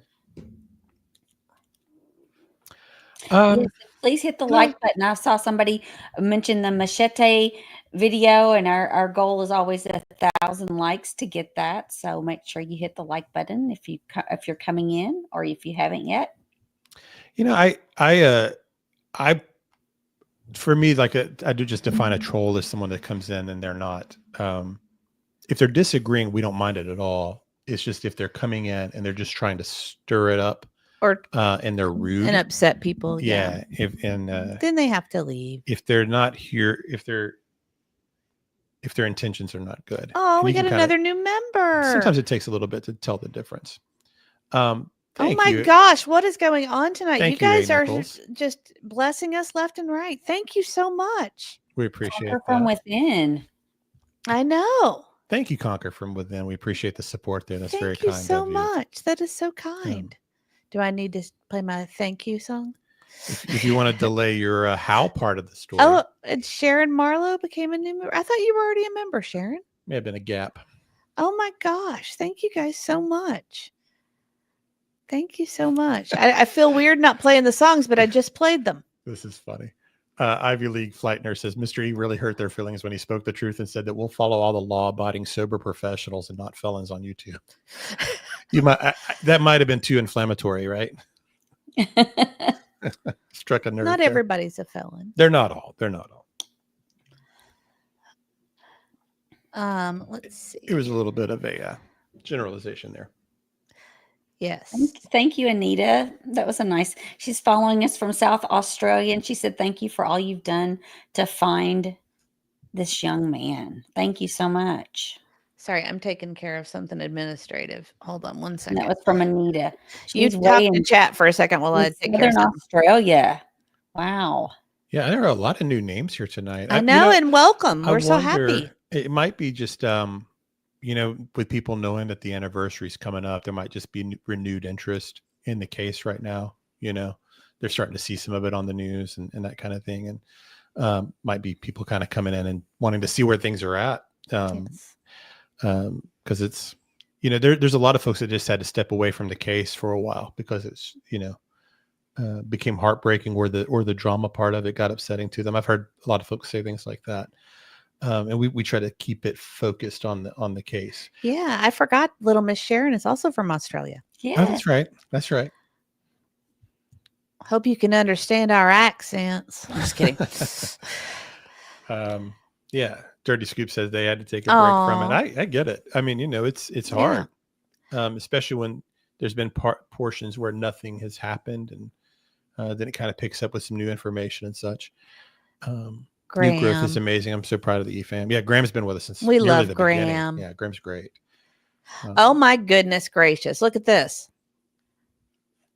Oh, hi, Brittany. Brittany. J. Thank you. Thank you so wow, you didn't much. have to do that. Oh my gosh, you guys are being so kind to us. Is it our birthday? I don't know. No. Oh. But that's very sweet of you. And of course, Brittany J has her show that will probably come on here in a couple of hours, usually around 10-ish our time or so. I don't know what time she's got it scheduled for tonight, but yes, Brittany has a show every night. Yeah. We're fans of Brittany. We usually catch it 30 minutes or an hour before bed. Yes. Or I listen to it at breakfast. A lot of times that's my breakfast podcast there. Well, I'm going to have to play her the gifting song. She hasn't heard it. That's right. She deserves it. Thank you so much, Brittany, my friend. I Thank you. appreciate you. We feel so blessed. Crime Dog memberships are the best. Thank you. What a gift. What a gift. What a gift. Thank you. So generous. So kind. So wonderful. You make a heart shine. Thank you. We feel so blessed. Crime Dog memberships are the best. Thank you. Thank you. Thank you. We feel so blessed. Crime Dog memberships are the best.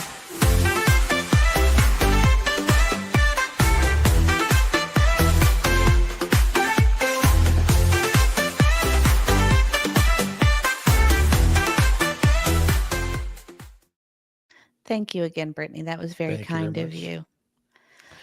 Yes, if we could drop Brittany's link in the chat for allegedly with Brittany J. Can we do that? If my mods could do it, that would be great. But if they can't, I'll do it. And I wanted to just point out, CB said, I hope Ellie has a strong circumstantial case if Seb is not found. In my opinion, digital evidence will prove things, plus people who saw them days, weeks, months before, since CP can't stop talking, the CPS reports, etc. I'll tell you, before Mrs. E gets into her thing, I need a minute. I wonder, because there's ways to do a circumstantial case. Obviously, digital could be huge, but I wonder if somebody's talking. Yeah, we did. We talked about that possibility today. There's a lot of people that we believe know some pieces to the puzzle, either through friends or family that know a thing here or there. And I'm not sure. I'm not sure everybody wants to go down with the ship. And so if you're building a circumstantial case, one really strong way to do it would be to get one of these people to turn state evidence, right? And get immunity. And it will not shock me if that's how they've done it. I could be wrong. I don't know. And yeah, you can't see me says it's a huge award. It is, but I think freedom's even more even more of an incentive. And I think there's some people I don't imagine could walk away from this, but there's some that could if they just had certain roles they played.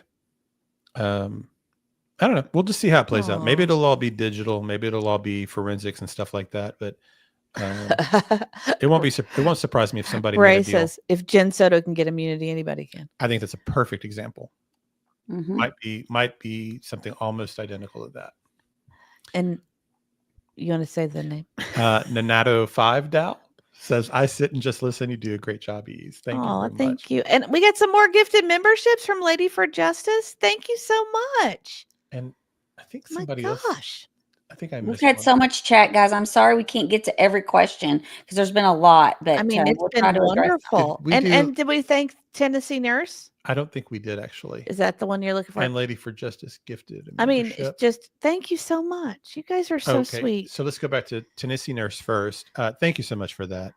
Denialism is one of our largest epidemics in society. Read the definition. Unfortunately, there's no cure. It's very difficult for people to. I don't guess I know the technical definition of denialism. I might have to look that up here in a bit, but I'm assuming it means just people. It's difficult for a lot of people to accept they might have misjudged or been wrong or been fooled or conned or anything. It's like the Mark Twain quote about it's easier to fool a man than to convince him that he's been fooled or something like that. People don't want to feel like they've been misled by people that they trust. That's right. It's very difficult for people to accept that. And Zoots and Boots says education solves denialism. We'll have to look that. I'm going to have to look up that technical definition there. Lady for Justice gifted the membership, and thank you so much for doing that. Thank you so much. That's so sweet. I'm not going to play the song again right now. I'll play it one more time before we leave, though, because if I keep doing that, we're going to run into being here a long time. Thank you. Okay, so here's the definition That's of denialism. so sweet of you. Describes the position of those who reject propositions that are strongly supported by scientific or historical evidence and seek to influence policy processes and outcomes accordingly. Okay, yeah. So it would be, people that just have a belief and they're going to kind of shoehorn it in despite all evidence to the contrary. There's several examples in this case. It's the people that still think Seth's involved. I mean, it's like crazy town to still do that. It's just not even possible. And or to think that Chris and Katie aren't in some trouble. Even if you think they're innocent, you can think they're innocent or had nothing to do with it, or they'll be found not guilty or whatever. But to deny that they're not, that they don't believe they're in trouble, or that things aren't all pointing in their direction, I don't know how you could deny that. And look at this. Well, Rubicon, thank you so much for getting that definition for us. Yes, thank you. But Nick just gifted 5 memberships. Oh my goodness. Wow. Thank you That's so a big much. Members. You guys are so sweet. I don't think we've ever had this. I don't think we've ever had this much You love. guys have been awesome. Thank you. You guys have been amazing, and we really do appreciate you. It really does help us grow our channel, and we just can't thank you enough. All right, guys, I'm going to quit delaying it. This is a good one to talk about too. Before you get started, it says it is what it is. It is what it is. Says I think they thought they could sweep it under the rug and go on with life. They didn't realize the power of YouTube true crime community.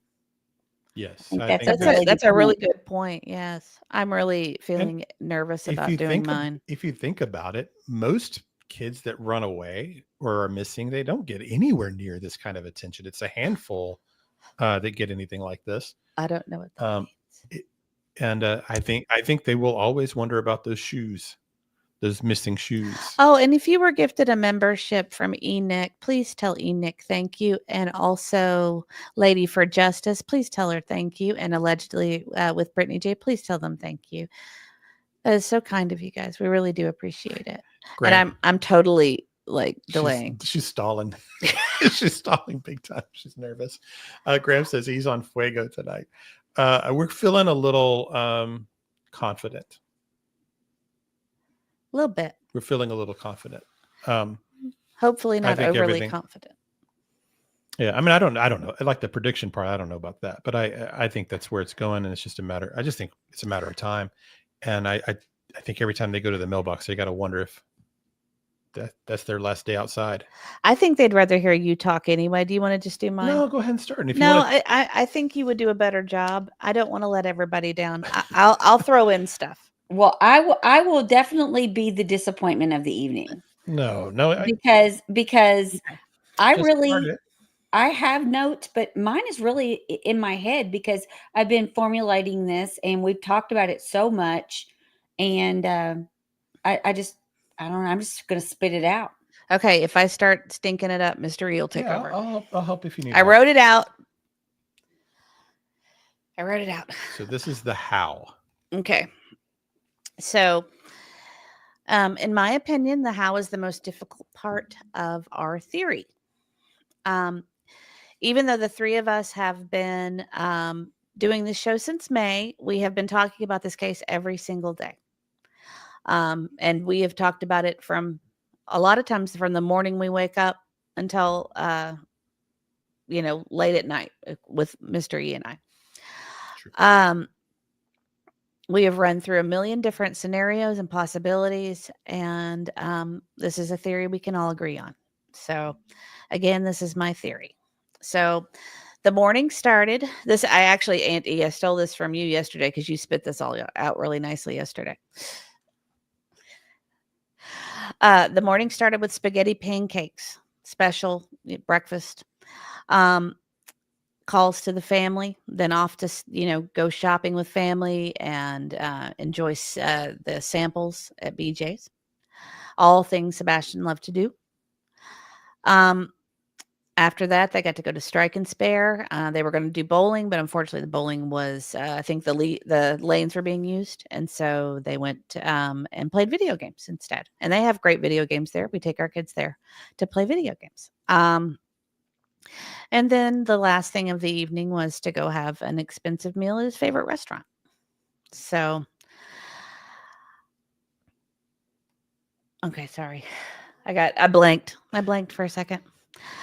These are my notes, so they're not as eloquent as his. When they got home, okay, sorry.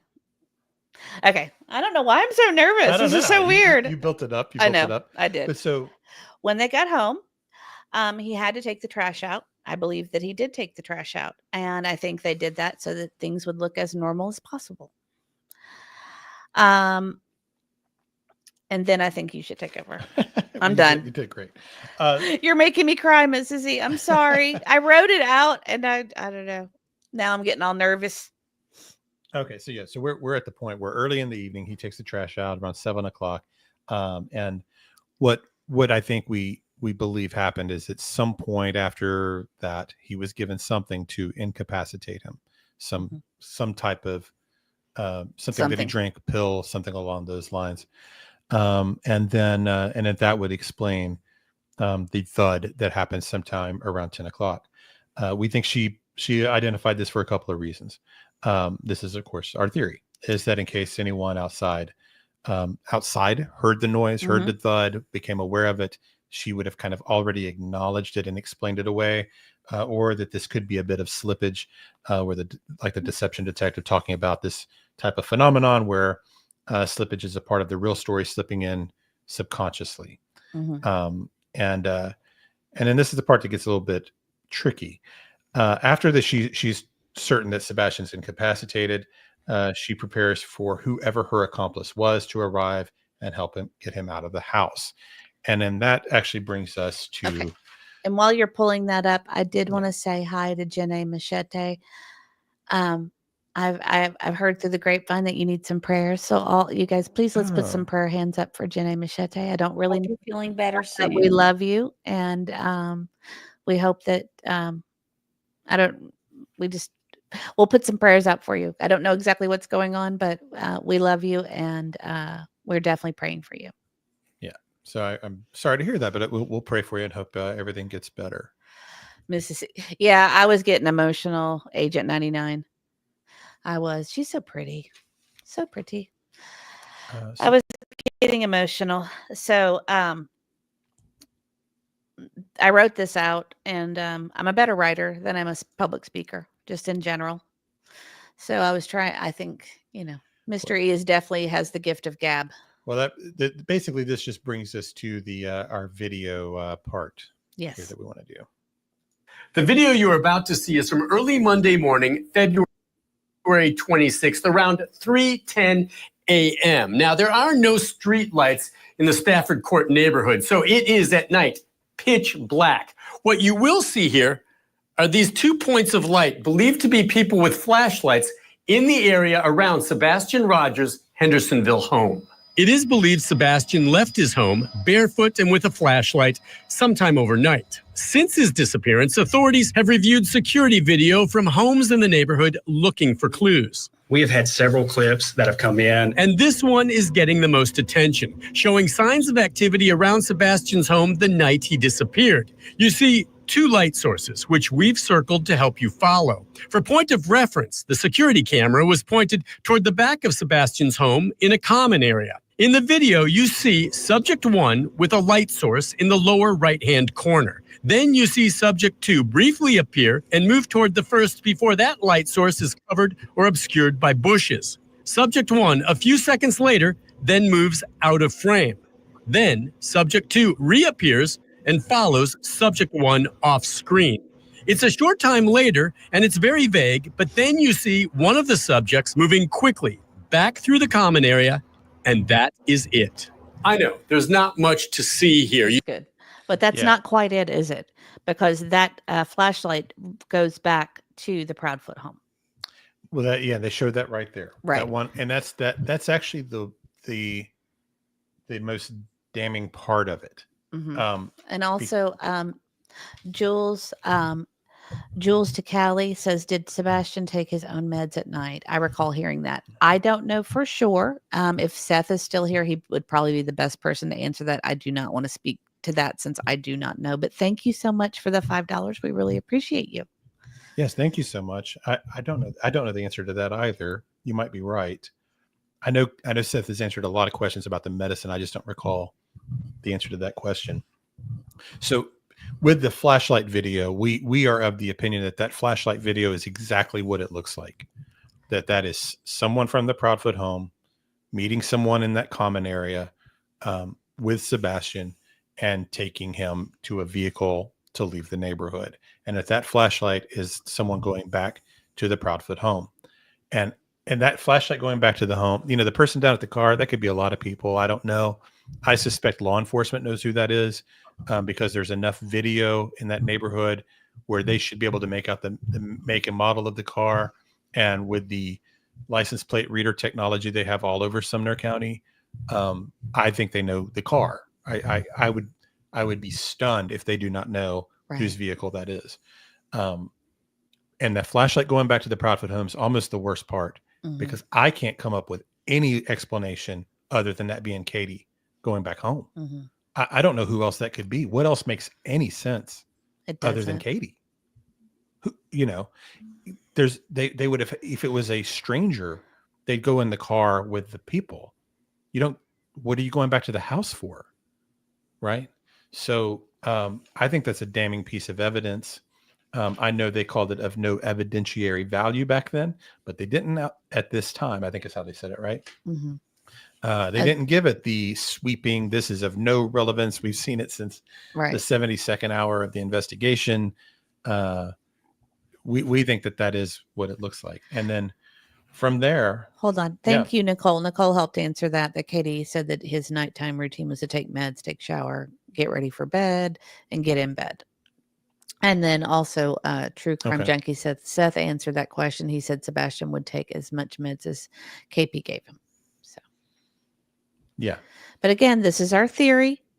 This is just a theory. I just have a feeling that the thud happened. I do too. That's what it comes down to. I think there was actually a thud, just not quite the way she's told it. Right. So anyway, this would be explain why Sebastian's flashlight was reported missing later. The little keychain flashlight. We think that is essentially they probably had an idea that their lights because it was so super dark in the Just in neighborhood case. that they probably had an idea that their lights might get picked up on camera, on a security camera somewhere. And then if they said, oh, well, he took a little keychain flashlight, that might be just enough of a cover story to be, oh, well, maybe that was Sebastian walking through the yard. We think that that was likely a cover story for that. That's at least our theory. And that he was carried out. And so that's why we have no dog sense. We've got just us. I know other people report other things. Mm-hmm. Our sources, we've had 3 separate sources that have told us almost identical things about the dogs, that Sebastian's scent never went any further than his driveway. We have multiple sources that are not anybody you guys know.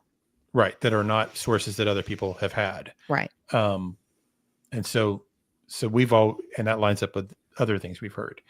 And so we believe that he was carried out. And which brings me to this other. He's getting too. so good, guys. I'm so proud of him. I know. I'm so proud of I'm you. like Mob Crew or Justin now. You're getting my high tech. Wait till you get sound effects. Well, I thought what Rachel Beanie said, though, I thought was a really nice compliment. I'm also from Australia. My American friend and I have been following this case from the beginning. I'm a police officer and find the American legal system so interesting. Great work, guys. Oh, So thank you so much, Rach. You were doing it right. You were doing it right. Okay, go back. This is the one. Okay, and now you go see where it says share this one instead. All Yes, and this is from our beautiful Hindsight. And also Flamingo Lisa became a new member. Welcome, Flamingo Lisa. Thank you, Flamingo Lisa. When we do another break, I'll play all the songs. So I don't know if all of you have heard this leaked phone call from Bobby the neighbor. If you remember, Bobby did an interview with JLR, and Bobby to me is one of the more honest people that's been in the case. I think. Before you get into that, will you answer that? Because it was a very respectful question. Sure. Infamous Truth Teller says, respectfully, I'd like to ask, isn't that a recording of a recording because they were able to see the reflection of a person Yes. that was recording the actual video with their phone? Yes. It is a recording of a recording. Yeah, it is. So imagine what LE has. Right. So they've got a much better, clearer view, and reportedly other angles of this yard also. I think it's authentic for several reasons. The way law enforcement reacted to it, the ridiculous trash truck story, the way the Proudfoots reacted to it, where they came out completely dismissing it as being anything. That's not what innocent people do.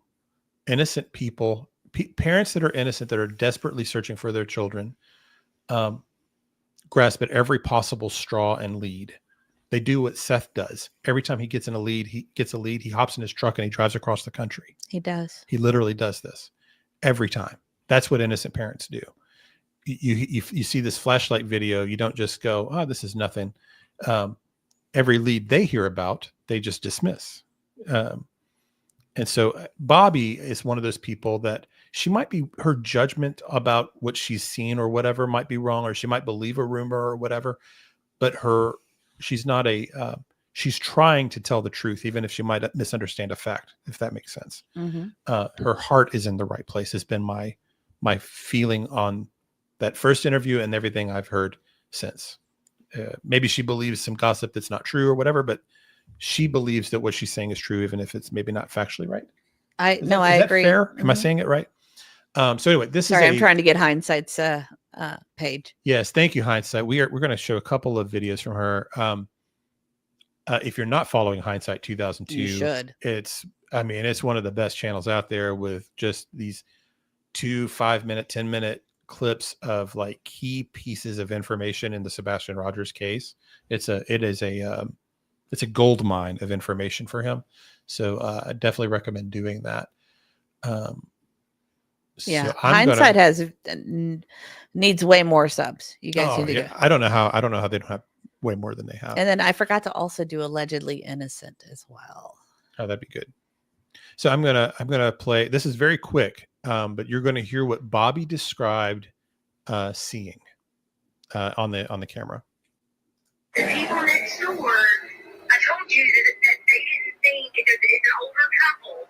They've got cameras on the front corner and back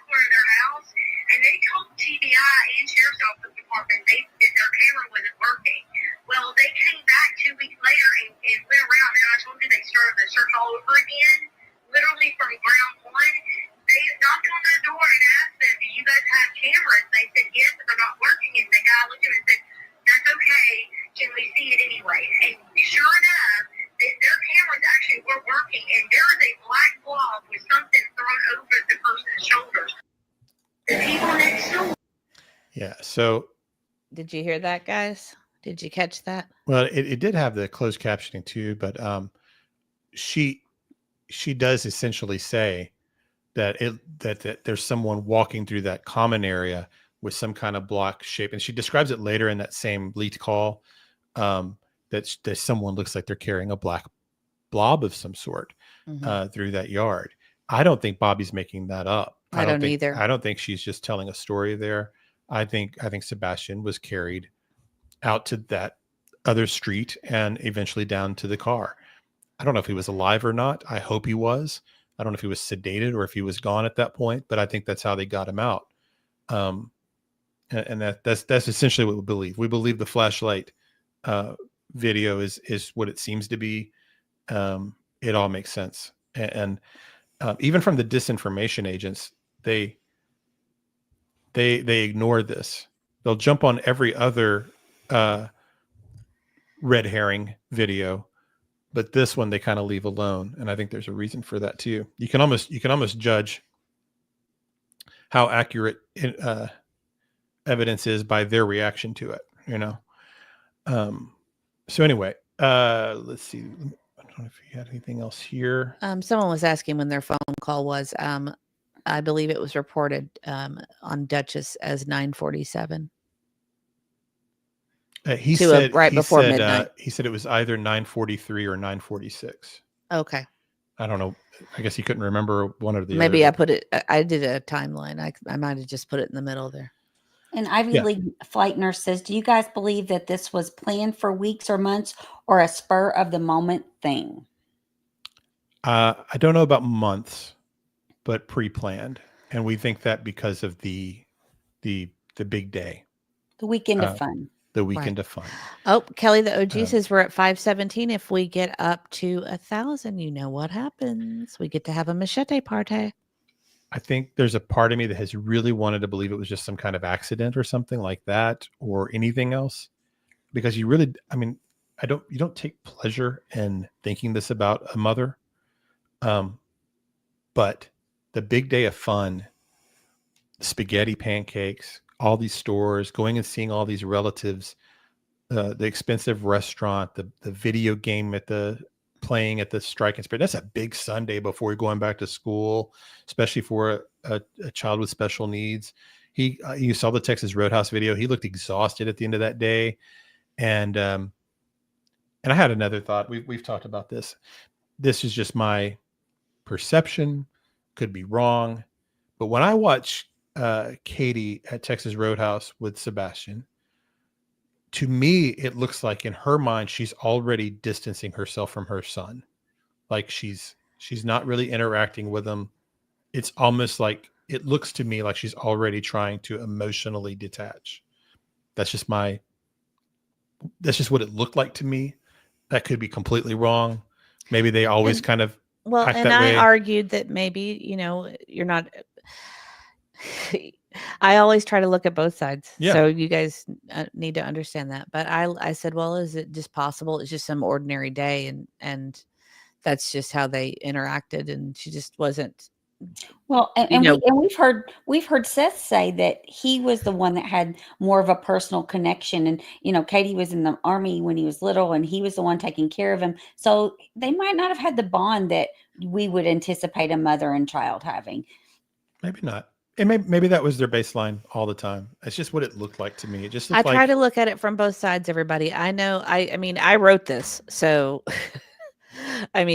this is my opinion. But what I mean is that I try to look at it both ways. I try to take everything in before I, make my decisions on theories. Yeah. And then when we get into the why, when Auntie does that part, that it also kind of supports the idea that it was premeditated. Also, let's see, what did I? Oh, well, we got to do the accomplice part, right? Yeah. So the other part of the theory was how. there there had to have been an accomplice, at least one. And the obvious possibility of two options is that it could have been her husband. We don't know. It is possible he was in Memphis the whole time. There are ways that he could have been him there at 3 a.m., even with the phone call. Or it also could have been a third party, maybe someone hired, a family member, some friend. Mrs. E had written here that she basically rules out Chris's parents because physically just doesn't think that they would have been capable at their age of doing this. But so likely not them being there. And I think that's probably true. Although we do think there is a cluster of people with some guilty knowledge with various degrees of a role they may have played. Whether or not they'll ever be charged with any of those things or not, I don't know. But there's a difference in being indicted and being convicted of something and then actually being responsible. Like a deception detective talks about that sometimes, where he says, you could be responsible for someone's death and never go to prison for it. That doesn't mean you're not still responsible for their death. There's people that have knowledge and know things. Whether or not they'll ever pay any price for it, I have no idea. But I would be stunned if a small group didn't know what happened. You forgot to mention this at the beginning. Which part? Everyone is innocent in a court of law, though. Yes, in a court of law. In a court of law, everyone is innocent until proven guilty. But you are allowed to have opinions. Of course, we just, these are just our opinions. And we share. I mean, really, we're not even out there that far on this opinion. You ever look at a poll on who people think's responsible? It's always like 85-90%. It's a combination of Chris and Katie on every poll you'll see. Oh, Shutty Pie's ahead of us. Yeah. This was my second theory. This is a different possibilities. They could have paid someone. I think that's right. I am T-Bear. This is not a court of law. We are allowed to have opinions out here. We are. And we don't know. My guess is there's going to be some things that we believe that are not going to be perfectly accurate. This is just if we have a lead theory, we are presenting our lead theory. There are other possibilities, right? This is just if I were looking at this would be my working theory, and I would try to rule this out first before I move to something else. I just think we're close though with this. Even Grok, somebody did the Grok artificial intelligence, and it said, hang on. Oh, that's from allegedly in this. Hey, Auntie, if you haven't subbed up to her, you should. You would really like her. Okay, I will do that. She's very funny and very direct. She's a psychologist. She's awesome. Yeah. Even Grok said that speculation would lead her to believe Chris P caused Sebastian's disappearance. Yeah, I did that the other day myself. I did. I'm bad. I'm not sure. I'm on the fence a little bit about. I am T-Bear's like pushing you along because Josh is starting in a little bit. He'll have a while to say hello and chit chat. Yeah, he'll have his drums. So anyway, Chris, as far as Chris goes, Bobby also says, well, I think we're going to get to this in a bit. But Bobby says that according to her, a person that was at the command center, that Chris's phone never moved while it was in Memphis. And you remember him dodging that question when asked directly if someone, so anyway, but his phone had been stationary, was according to Bobby. And of course he has. Hold on to that, Gigi. We'll come to that later. He does have, Chris would have some motive. The 5 CPS reports, of course, that's huge. And that it says what she's making notes on here is your argument that Chris might have been involved. Indicators are things like him trying to control the narrative. He could have, if Katie did this by herself, Chris is my big could have divorced her and just moved on. Right. And just been like, I'm out. I'm not doing this. Because he's got a history of just cutting loose and walking away. Mm-hmm. So this would be the ultimate excuse to walk away from a fifth marriage, would be to have suspicion that your wife might have done something like this instead of going down with the ship, mm-hmm. Unless he was part of the planning. or the conspiracy or whatever. So that it does. I've tried to come up with theories where Chris is unaware of what happened, Right. and was duped or misled for a while. It's hard to come up with a feasible one, though. I think if it ends up being Katie, then Chris knew too. I did not know that, Ebony. Ebony says the other day a creator said CP was on a motorcycle ride Sunday evening. I didn't know he had a motorcycle with him. I hadn't. That's the first I've heard of that. I haven't heard that. I don't know. And that he's a preservationist. Yes, I said he's a preservationist and he's going to put himself first. So he's going to take care of himself before he would go down with the ship, is basically what I was saying. So he had to have some kind of role in it. And then you just have a note here about the biggest mistake Oh, they wait, made overall. but you skipped over that. Okay. One thing did you talk about the unknown third party? Did you skip that? No, I did. But did you say why I rolled out the Bower socks? Yes. Okay, sorry. Yes, I missed that. I just was, okay. You did great. Thank you. I did great.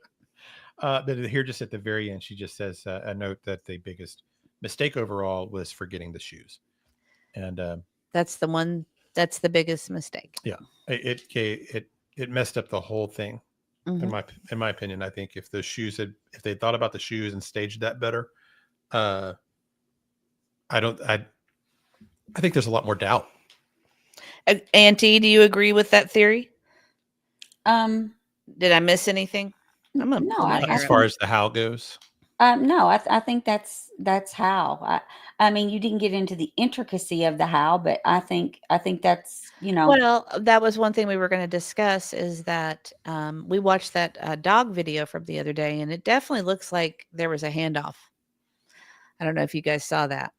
I by the still, car. Yeah, that's what I was going to say. I still go back to something else happened at Texas Roadhouse because I just think that video was significant. The handoff, I still see that as being too long of a transaction or interaction for it not to have been something. And we might be completely off base on that, but I feel like that could have been a handoff for something to help take care of the problem. Oh, and one thing, I don't know if you said this, that although I don't believe the Bower Sox are involved, I do believe they have guilty knowledge. It'd be hard to believe they didn't. And I think a lot goes on to say whether or not Mrs. Bower Sox was at Worsham's. A lot of people, we had people asking us that earlier if we knew that for sure. We don't know for sure. This is just what the PI said, but we don't know. There are multiple sources. Yes. There are sources that say she was there. There are multiple. But nothing that we can personally confirm. No. So that's why. All right. Raven Laws asks, how heavy is Sebastian at the time of his disappearance? He was right around 130. I thought it was 120.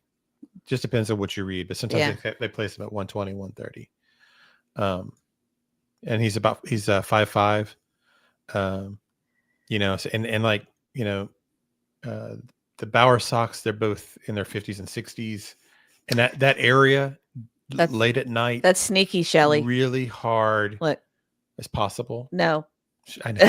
Shelly says, I think a guy is involved. A guy. It's possible. That's funny. That a friend would be involved. It is possible. But if you kind of get a better look at that terrain at some point, at night, it'd be like for an elderly type of person, you wouldn't want to do it. You'd break an ankle trying to carry a kid or whatever. Mm-hmm. Someone 120, 130 pounds, just no way. So it's got to be somebody, I think, healthy to have been able to do that, and middle-aged or younger. That's what we think. Mm-hmm. Again, this is just our theory. We've talked this through so many times, and this is kind of like our collective thing that we came up with. Could have been another person in the car. I mean, we think at least one person was there. Maybe there's a third person. We don't know. At one point you were saying you felt like there could be 3 to 5 people involved. You said that at one point. Well, 3 to 5 people with the knowledge of what happened, maybe not necessarily immediately involved. Is that what you meant? Right. With guilty knowledge that might have been covering up afterward, helping with the cover stories, helping with the cover up, essentially. And Castle's right. Yes, the Texas Roadhouse video, we can't disregard Sebastian's body language as well. He sort of was not, he wouldn't take his eyes off of that green hoodie person. I'm just saying. It was strange.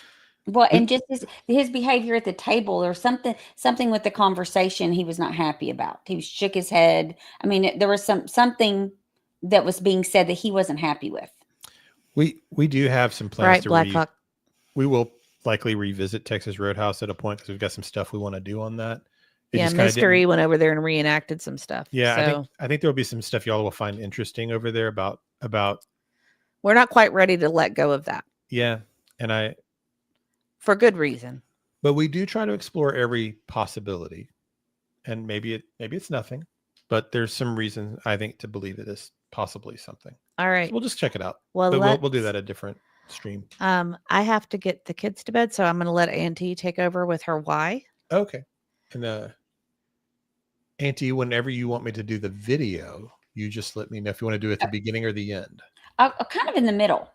Okay, so you just cue me and we'll. Oh, do and it. we've never confirmed that the green hoodie person passed away. We've never confirmed that 100%. No, we don't know. Okay. So we can't report that yet. Well, when I was trying to figure out, why would someone do this and what would be the motive for this person to do this, we went with the person that we assumed has the most to lose by keeping him there in the home. And I looked at all the motives that I could think of, and I kind of came up with 3 separate motives, but they all really tie together as one motive. First of all, we do know from multiple sources that there's at least 5 CPS reports, as we already spoke about, and we know that they were sent out to the home multiple times, and they met with Chris and Katie multiple times regarding things going on at the home. One CPS report we know happened almost within 2 weeks of the disappearance or so. Actually it was last week of January, I believe was that. And then we know that Chris left the home the beginning of February, somewhere within days of that. And we know that he says he was out of the home in February. But why was he not home at all in February? Memphis is not that far away. When you're going to be off on a long weekend or even a weekend at all, you get off work, you drive home, spend your couple days, and then drive back home, back to your work site, in Memphis. So I thought about that, and I thought, a married couple, they're going to want to spend time together, and he's going to come home on the weekends to do whatever. And we know for sure that he said that, as far as we know, he stayed all of February in Memphis.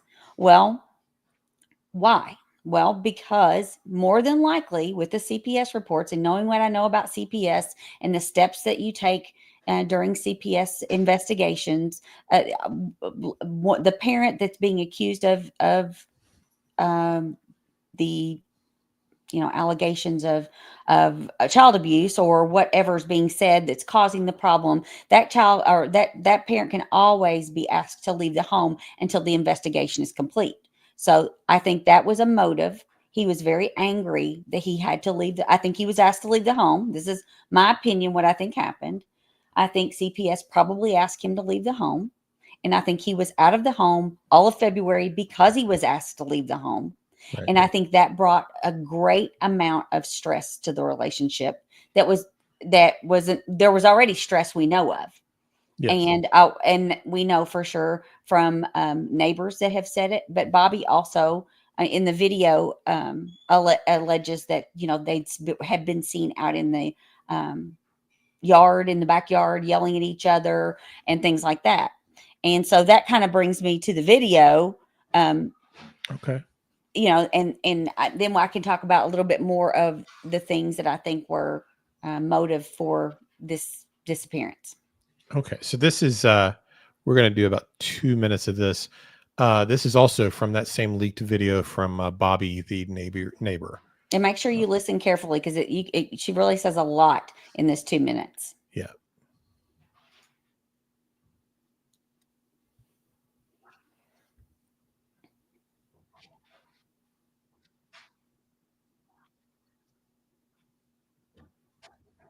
You haven't shared it yet. Oh, I'm sorry. It's not shared on the screen yet. Okay, I'm going back. Okay, sorry about that. That's okay.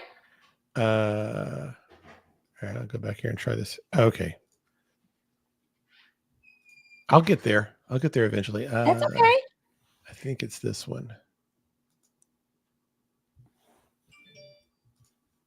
Okay. Let me know if is that it? Nope. No? Nope. Not seeing anything yet. Okay, I think I might have picked the wrong one. Okay.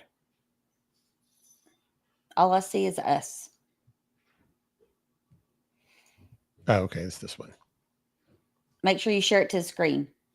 Here we go. For me, who was actually at the command post, and then my neighbor, her granddaughter, is in the EMS service, and she was there at the command post because they had EMS there in case for the first week, just in case they happened to find him injured or stuck somewhere or whatever. And she was at the command post, and she said that they got a ping on his phone in Memphis at the RV, and she said, yeah, but it never moved. So the idea is he left his phone sitting in the RV so that he could have an air quotes alibi, and when they pinged his phone, it would be up there. Well, he was here, graduated from there. I know teachers in there. My kids went to school over there. I still know teachers over there, and I actually had an teacher assistant that my kids had call me at the beginning of this and asked me how much I knew. And we had like an hour-long conversation, and she said to me herself, she said, I'm telling you, they got rid of him because he was talking. CPS had reported being over here several times. Chris and Katie were having they were having fights in their backyard, yelling and screaming at each other. That was reported from multiple people. They were fighting and arguing. There was a neighbor close by that overheard Chris say, either you get rid of him or I am. He hated Sebastian, hated him. That was reported at school. One of the counselors admitted, or one of the teachers admitted, knowing that he absolutely hated him. Apparently, he also said it to one of his coworkers, and he hated him. He said, what did they call him? A freaking retard or something? He called him. Yeah.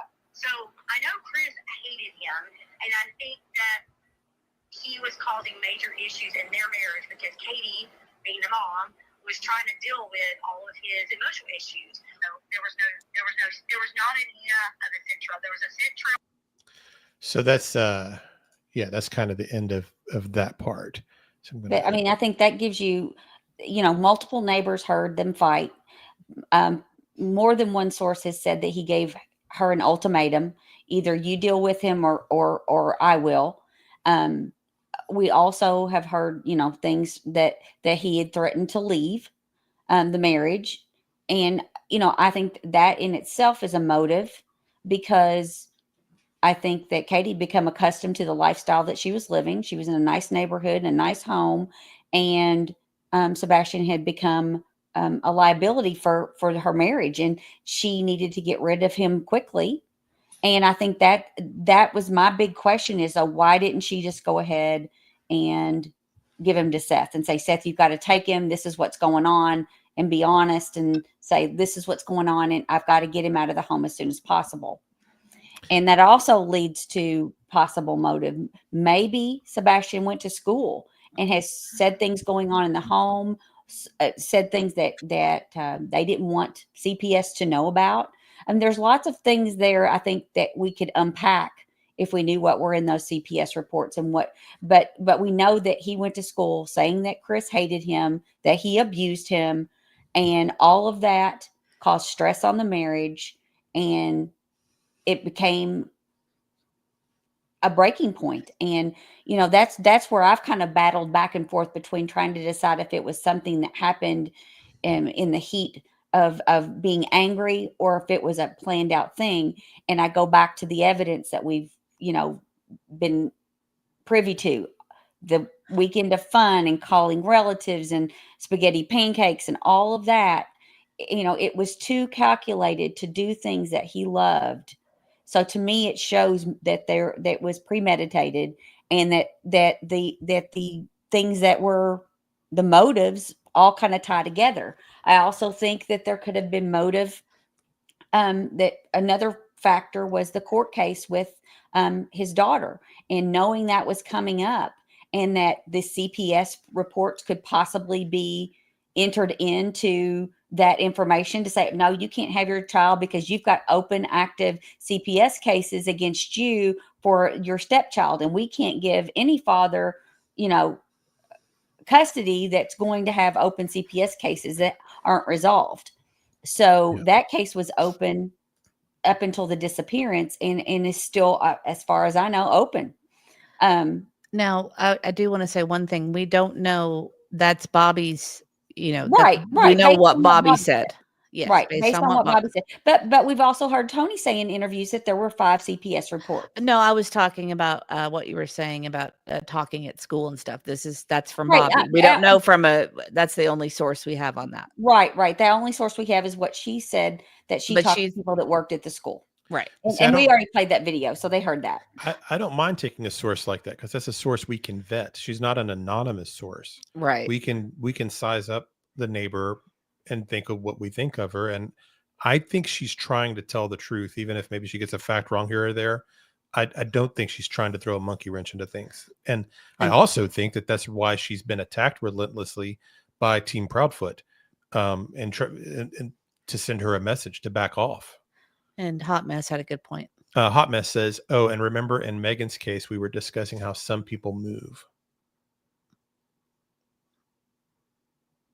How some people move. I don't understand. I don't know what you mean. I don't catch it. What does that mean? How some people move. I don't know. I just saw the first. Oh, okay. Here we go. There's the rest of it. And remember, I clicked on the wrong one. Sorry. Right. And remember in Megan's case, we were discussing how some people move states to avoid with CPS cases. Wonder if that was also a reason that CP seemed even more hesitant concerning them. Yeah, right.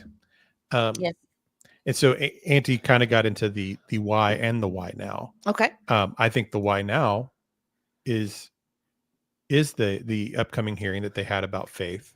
It was clearly, if you listen to Laura Lodge or Nina's interview that she did back at the beginning of the year, Faith was massively important to both the grandmother and to Chris.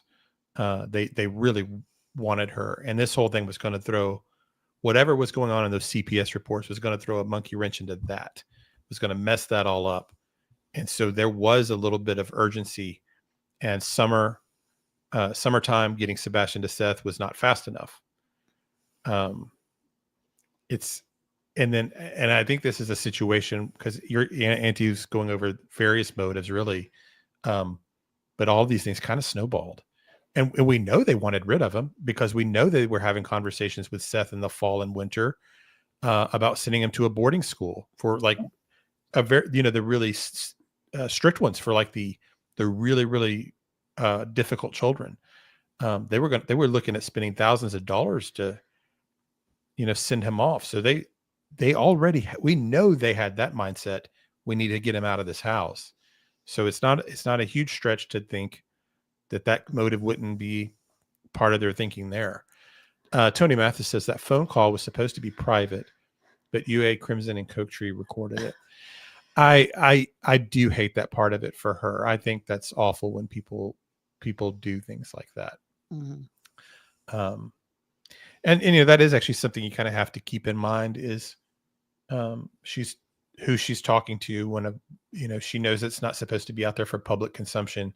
How do you does that change how you view that material or not?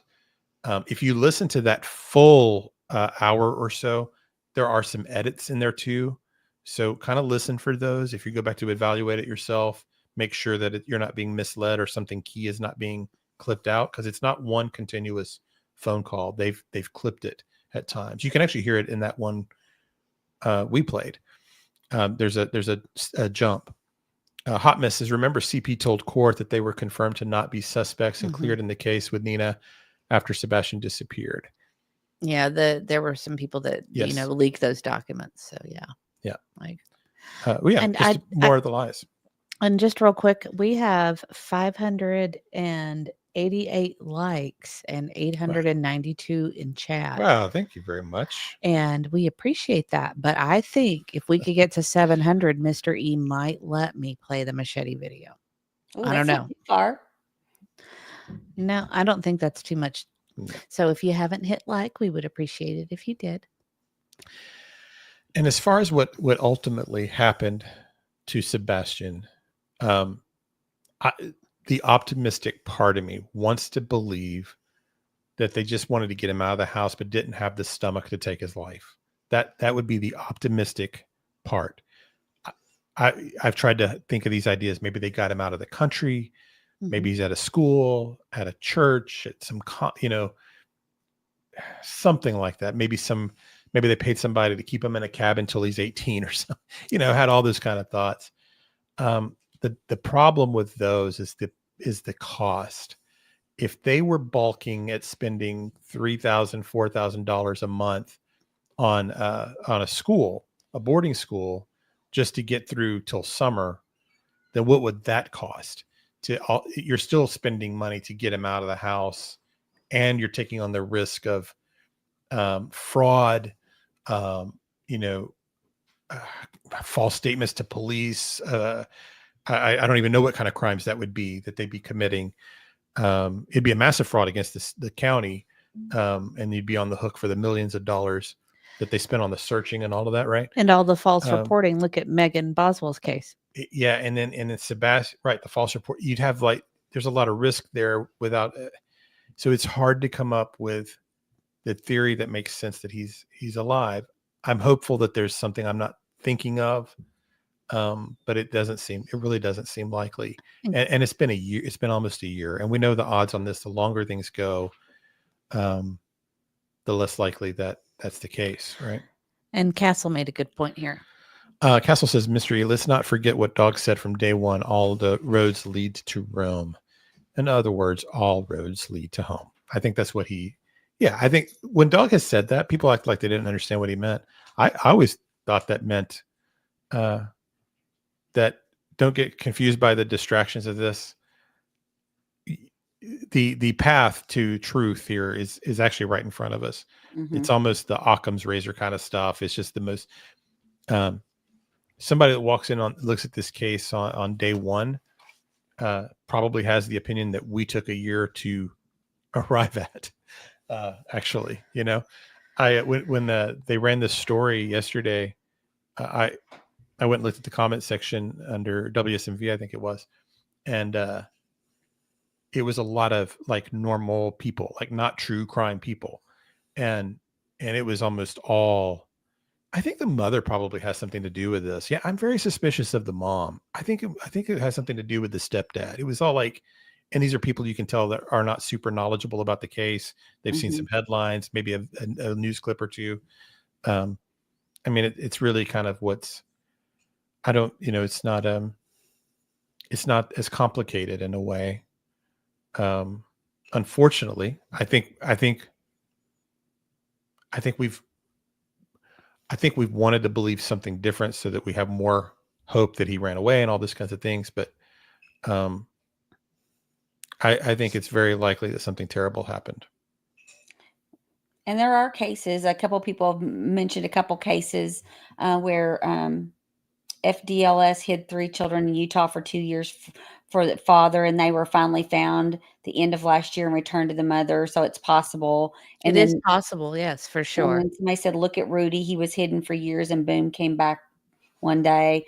So, I mean that would be wonderful. That's the best case scenario, right? Yeah, I can't rule it out. Definitely can't rule it out. I just try to think at this point, what would be their, if you're them, let's say that's how it happened and you've got him hidden away somewhere. Okay. Because you did it. Let's say you needed to get him out of the house so you could try to get custody of Faith and whatever. At this point, the way everything's blown up, how do you get out? What do you do now? Do you just go ahead and let him out, bring him back, wait till he's 18? Because he's high functioning. He's going to be able to tell what happened to him. If you were really low functioning or an infant, something that you might could kind of but he's going to be able to tell what happened. So I don't know what their end game is unless they're just stringing it out. All of the speculation, of course, based on our theory. Kiki says, Mr. and Mrs. E, Auntie, do you think Ellie will find Sebastian or just charge without him? I think Chris told us what the answer to that is. He'll never be found. I know that's been Auntie's. I don't know if I agree with that 100%. That's I feel like if they have done this, and those words were very telling, and that it will be such that we won't be able to find him. But I mean, I don't think they necessarily have that view, but I've always felt like that. We actually talked about that today. Infamous truth teller. Once respectful question: is the Bobby recording was recorded way previously versus when it was actually put out? That is true. Yes, it was several months earlier. But that doesn't change what she said. Well, it doesn't change what she said. Yeah. And she was, I mean, and if you listen to that whole thing, there's some stuff where she also is repeating rumor and gossip and things she's heard in the neighborhood. And some of it is like, I heard from this person who heard from this person and this person. Right. You got to take all that kind of into account, Right. especially the more layers of a rumor. I think it was interesting though what she said about the videos, and also what multiple neighbors said they heard. It kind of gives you a little bit more glimpse into what was going on. And our sweet friend Karen says the person hiding him has everything to lose, and if that is the case, a paid patsy maybe. That would be a lot for a long time. It would be.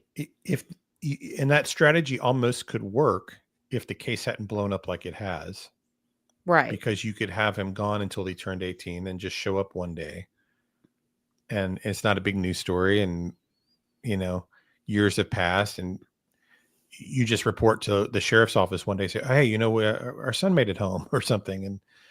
And we found him. And it's not it's just like, hey, great, case closed, whatever. But the way this is, there's no way. You can't do that. It'll be a national story. Everybody will be talking about it. Perfectly Imperfect Boy Mom says, wonder if Ellie would make a deal with them if they give a location. I think deal offers will be made if they're not already being made. Blessed Mom wants to know where they can find the full Bobby call. I've only heard it on the Hindsight. I don't know if Allegedly Innocent's still here or not, but did you do the whole call on that January 3rd? Hindsight had it. It probably has. I think that is where I heard it first, was Allegedly Innocent. Yeah. So the date that's on Hindsight is January 3rd. So if you go to Allegedly Innocent's page or channel and go to her, whatever she did on the 3rd, you could probably hear the whole thing there. It'll have her commentary, but she's great. So probably worth hearing it anyway. I don't know if anybody else has it, just a full unedited version out there. Not that I know of. Showpoodle says, I think CP is a simpleton though, and makes very braggadocious statements. So the claim he will never be found, meh. Yeah. Maybe not. Yeah, maybe. And Charlene says there's a mother in Chicago who left her kids, 3 children for 4 years by themselves, ages 12, 13, and 15. I actually think it was 5 years. And I think that when she left, then they were like 7, 8, and 10. And yes, we've seen that. It's terrible. Yeah, that story. It's one of the worst things I've ever heard, actually. We've heard some pretty bad stuff. There's been some bad stuff, but what happened to those kids for 5 years is unbelievable. In the Shape of a Heart says, I must have missed the part where KP flung the menu. I never knew that until now. I didn't notice that before either. I was watching it today and saw that. I was like, oh, there was kind of a little fling there. I can't fault that. I don't know. I just throw a menu once in a while. I mean, a couple of people were saying something about him being in a private care facility, and gosh, what liability would you hold if you were in a private care facility holding a child that is reported missing? I mean, you would think there would be some way that they are privy to lists of kids that are missing.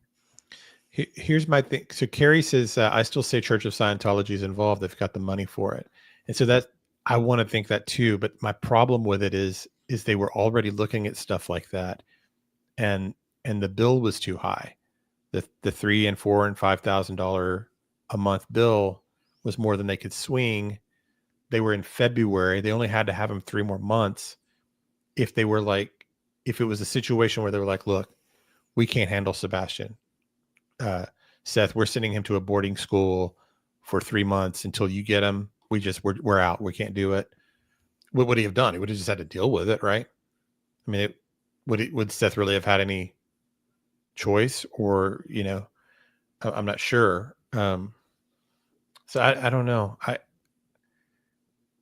don't know. I'm just not sure. I have a problem with it because of them saying that the price was too high just a few months earlier.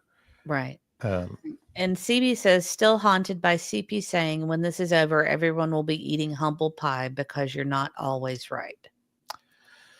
And that makes me think about all the statements that we've heard recently from studying the Megan Boswell case, or also Letitia Stout, Dylan Redwine's father. All of those people said, when the truth comes out, X, Y, and Z. So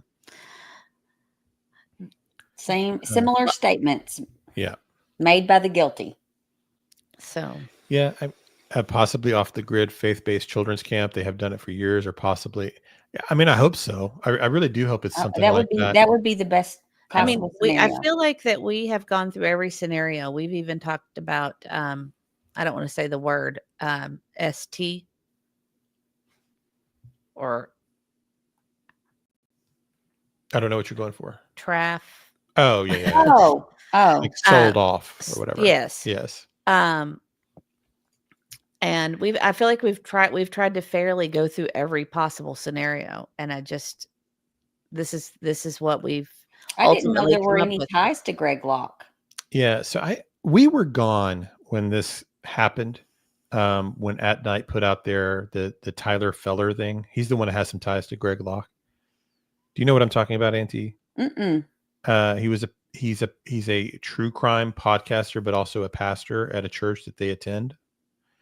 And I know who Greg Locke is. Greg Locke is not. It was Tyler, right? Oh yeah, you just said that. Sorry. But Tyler has ties to Greg Locke, and some people just whatever. So anyway, I don't buy into that theory that's what happened. Okay. So, but anyway, At Night floated that at some point, and the thing though to me is that the way Chris reacted to it, if you were an innocent person, you would be imagine you're Chris and Katie and you're innocent. Okay. Somebody comes out and says, hey, what about this Tyler Feller true crime podcaster guy at your church? He never covered your case. He's got ties to this autism conversion therapy stuff guy. There's some kind of weird stuff going on, cult like whatever. If you're innocent, you're going, oh my gosh, maybe this is it. Holy cow. Maybe we're onto something. Let's follow the lead. Let's check it out. Instead, Chris comes out and says, well, now you're just harassing my pastor. Oh, what are you doing harassing my pastor? He knows that the pastor has nothing to do with it because he knows what happened to Sebastian. That's why he's not remotely curious about these leads. Yeah. Or like in the North Carolina, he came out immediately and said that's on him. Right. Well, you jump at everything. Right. Because and Pastor Greg Locke is just a pastor of a church in the area. I don't know anything about him, even doing conversion therapy. I haven't heard that. That's people have heard rumors about that, and I think that's how that got started. It has something to do with him saying something along the lines of autism being people possessed by demons, kind of stuff. Right. And I have heard him say that, but I don't think he does anything anywhere remotely like that. Yeah, and the dirty scoop, we're not trying to imply that at all. No. I'm not pointing the finger there. No, we're just saying that you're just pointing out the fact that. Yeah, I don't buy that even a little. Like, I don't think that's the case at all. Right. What I was trying to illustrate was Chris's reaction to that possibility. If you're an innocent parent, if you're Chris or Katie and you're innocent, just imagine being in that position. who took your kid? It's going to be first person you would look at is Seth. And then you go, oh, well, Seth was in the jail all night. Okay, it's not Seth. Who else is it? Do we have any weird cousins out there? Do we have any family members with criminal records? Are there any weirdos at the school? Are there people with criminal past at church? That's the people that would have taken him. It's people that knew him and had some connection, right? A neighbor, something like that's what you're looking at if you're actually innocent. But when he was presented with some kind of weird stuff, I mean, it was enough to make you raise your eyebrow and think about it for a minute. He's not curious at all. That's kind of the point I was trying to make. I don't think Tyler Feller had anything to do with it.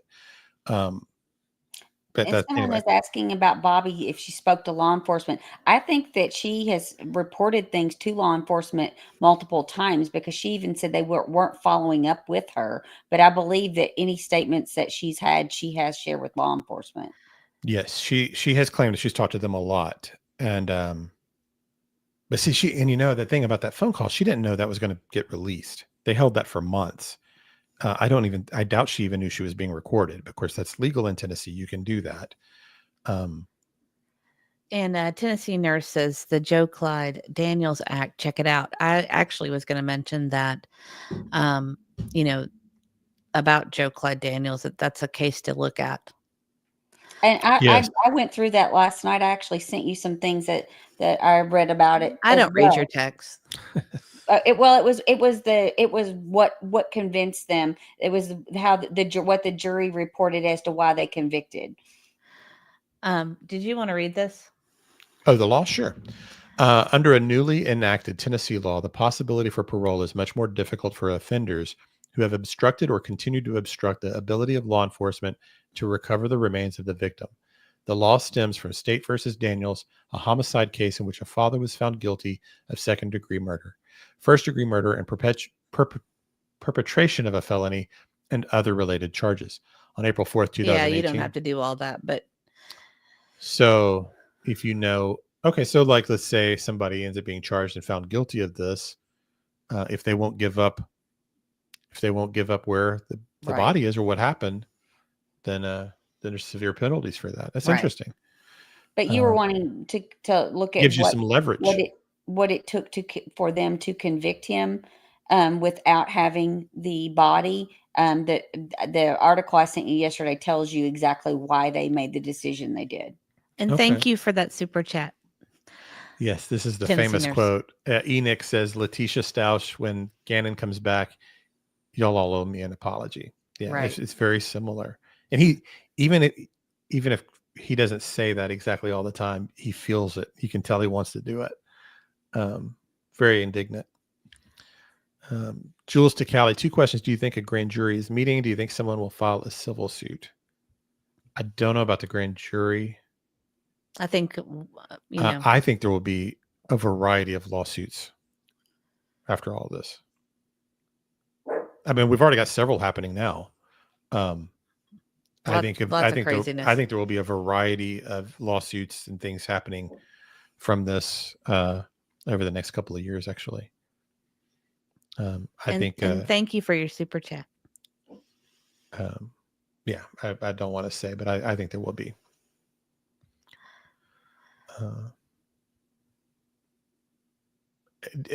Yeah. I just, Tennessee Nurse says he confessed but tried twice to retract blaming coercion, but was shot down. And I didn't want to get into the gory details of it on this stream, but it's definitely a case to look at for sure. And there's things we don't know. We don't know what's happened in the interrogation rooms. I'm sure at different times they've had Katie and Chris separated. And early on, I mean, we've seen how their stories have changed and not stayed consistent. And in many ways, they're not great. They're not. Megan Boswell was a terrible liar. They're not that bad, but they're not great liars. Yeah. They're not that slick. They're better than her, but they're not that slick. So who knows what's on the body cam footage and in those interrogation rooms. There might be a lot of, if this ever comes to trial, that'll all be fascinating to see what they actually said to authorities, but there might be evidence in there. Who knows? Somebody might have said something. confessed, or maybe not confessed, but implicated themselves in different ways. Mm-hmm. Well, I wonder too if one will turn on the other. Mm-hmm. If there are more people implicated in it and tied to it, at some point, will the stress be so great that one turns on the other? Hi, Detroit Rock City. I just saw you. Welcome in. Detroit Rock City says what happened at the school meeting on February 7th. They were all there, and CP and KP were very rude and disrespectful to Seth, allegedly. Why weren't the CPS reports brought up then? I don't know. I don't know why he wasn't made aware of them. We've actually never talked to him about that. About that meeting? Yeah. No, we haven't. We haven't asked him about it. Yeah, I try not to bug Seth with questions. Yeah. I'm sure Seth gets questioned all the time. Yeah, it's got so. Unless it's something we just really got to know, I try to not to wear him out with stuff. But that's a good question. I don't know much about that. I don't want you to say the word. Okay. But I think this is a good thing to address. Margaret Lee Reed says, listening, insightful things that others see a new way back. But Sebastian supposedly was heard on a device when arriving home. If true, was someone communicating with Sebastian? Could Sebastian have snuck out? I just don't think so because of the behavior of the parents. They just, why would he leaves with no shoes. He leaves with no money in the middle of the night. The dogs don't bark and wake her up. He's not caught on camera. Even if you thought it was the flashlights in the common area, Sebastian going to meet the person, there's a flashlight that goes back to the house. And then you still have things like the mom not advocating for her child for 280 days. Just radio silence from her. I really just don't think so. Show Poodle says, I'm really a political junkie, but I ran across a pic of Sebastian's beautiful smile and I was hooked. I'll tell you, I have said this a few times, actually. I think one of the reasons Sebastian's story is so big is he's got that smile. It's just one of those smiles. Yeah. Well, I was going to say that at some point we were going to maybe do some more, not political necessarily, but more what's going on in the world, maybe over on Rumble at some point. Yeah. There's a lot of interesting things, court cases and things, and kind of more that will be happening. And if we may be following some of those. We'll have to look at that, Piano Girl. Piano Girl says TBI has so much to build a case we cannot imagine. We just had the Jason Chen case here in Chattanooga, and I was amazed at the evidence. We'll have to look in that. Oh, by the way, we mentioned the little girl Genesis. We mentioned this on our last stream. I think had been abducted in Memphis at gunpoint by a man in a mask. And when Mrs. E and I were talking about it off air, she was like, "They're never finding that girl. Ski mask and a gun." That's somebody who wanted to not be identified. Yeah, that she will not be found alive, and if ever found at all, because it didn't take long for her to be found. But they rescued her. I mean, they rescued her, and it was TBI and U.S. Marshals and just incredible work. But she's not harmed, and she's back home, and they caught the guy, from what I understand. It's wonderful. Did they understand what the motive was? Was it random or targeted? I haven't had time to look at that. I found out that she was okay, and that's what mattered. Great. So she posted it on her community page that she was found. But if you didn't see that, just wanted to kind of let everybody know, because and that's just amazing. But that's great police TBI work. U.S. Marshals were involved there, and I don't recall ever hearing U.S. Marshals involved in this case, though. I think there's been more U.S. Marshals enacted around the United States in the past few weeks. Oh, okay, so it's because of the new administration that they're more active. Hi, Rosebud. But they get stuff done. Mm-hmm. U.S. Marshals are very serious. But anyway, so it's just another. We gained a little more faith in TBI after Megan Boswell, and they do some great. They've been busting up rings and catching all kinds of criminals around here. It's just this one case has taken a while, but I don't think TBI's. They've got a history, especially if you remember the Holly Bobo case. They do have a history, but that's a long time ago. there's some reasons to feel optimistic about them. Good to see you, Rosebud. There's a little bit of truth in every lie. When you see that person in a way tells on themselves. That's right. And Girl Mom 2 is here, and she said the pearls are coming in. Well, welcome in, Pearls. Oh, we good have to a see you. crossover of Pearls and Crime Dogs. It's Crime Dogs with Pearls. Yes.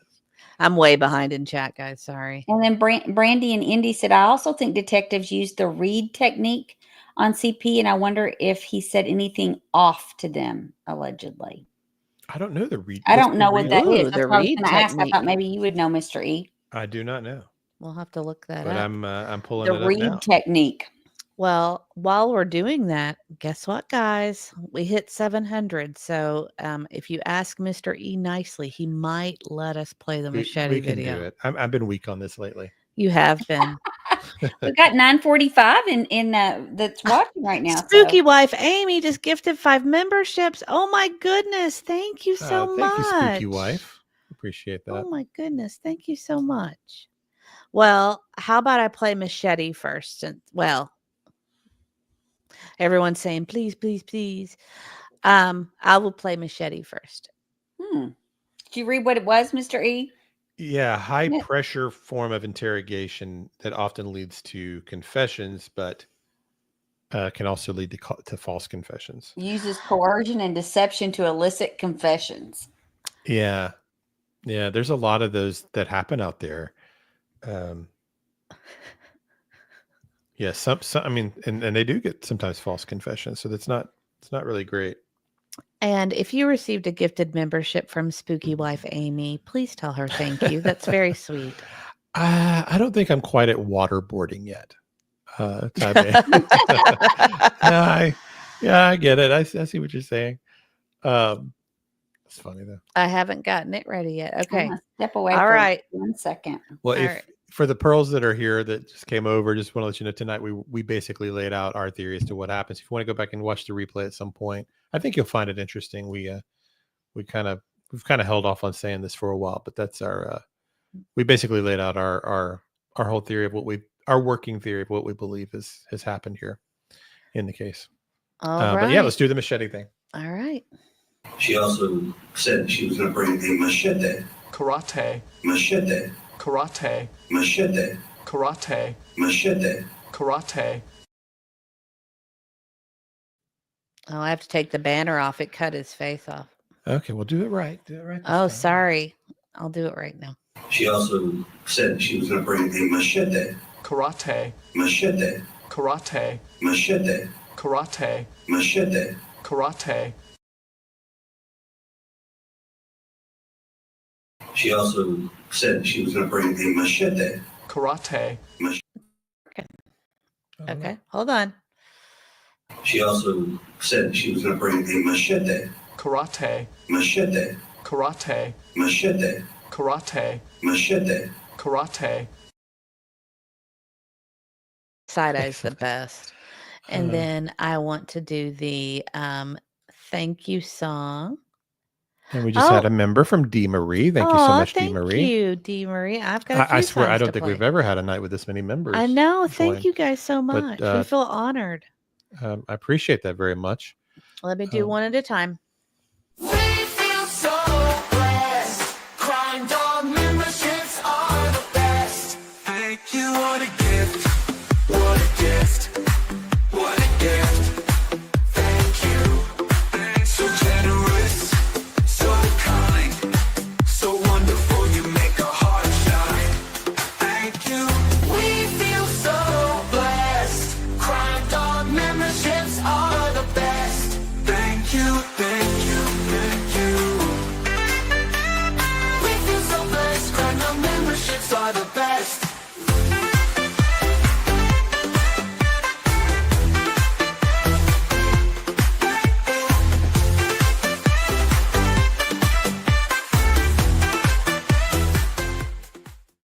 Thank you so much. And now for the new members. Welcome to the dog town. Your crime dog now. Members only. Welcome to the dog town. Your crime dog now. Members only. Welcome to the pound. Members only. Bow wow wow wow wow. Doo doo doo doo doo. And for our super chats, Thank you for the super chat. Thank you for the super chat. Thank you for the super chat. Thank you for the super chat. Thank you for the super chat. Thank you for the super chat. Thank you for the super chat. Thank you for the super chat.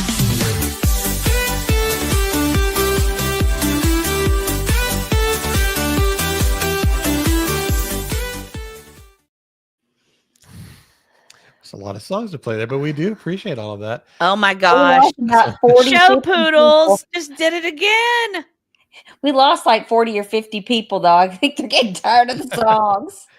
Show Well, thank you, poodles. Show Poodles. That is very appreciated. And if you got a gift from Show Poodles, please tell them thank you.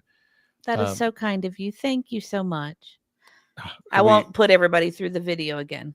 Baba Rose is one that did the Megan Boswell trial with us, and says, I cannot wait for us to watch the Sebastian trial with the E family and crime dogs. Yeah, we would absolutely be covering that. And Oh, we have the Scranton Strangler in the house. I love it. I love it. That's a great name. yes, it is. We always try to do our lives where hopefully they are good on replay. Have you ever heard that the theory is that it was actually Toby? I have heard that theory, Have yeah. you ever heard that theory? Someone I can't find the comment now, but somebody was asking what we thought of their new look, Chris and Katie's. Did you think there was anything significant to those changes? What was that? I'm sorry. Chris and Katie's new looks. Like Chris is cut off the hair, and Katie has more of a, I don't know, Matronly? Yeah. Mm-hmm. I felt like significance, that. or- I'm in support of cutting the hair. Yes. And you know, I'm more matronly now too. So, you know, I don't, you know what I mean? I don't know. How old are they? Do we know? I think Katie's around 36 or 7. I do And feel he's a like they little look like older. they've aged. I feel Since like the they've last aged time 2 I think we years in a year. I think we said that how many days was it at the point? It was like 272 days since we had heard from Katie. Yeah, when I did it on like a calendar calculator earlier, and it had the 26 being 280. Mm-hmm. What somebody keeps saying that. What's a filler?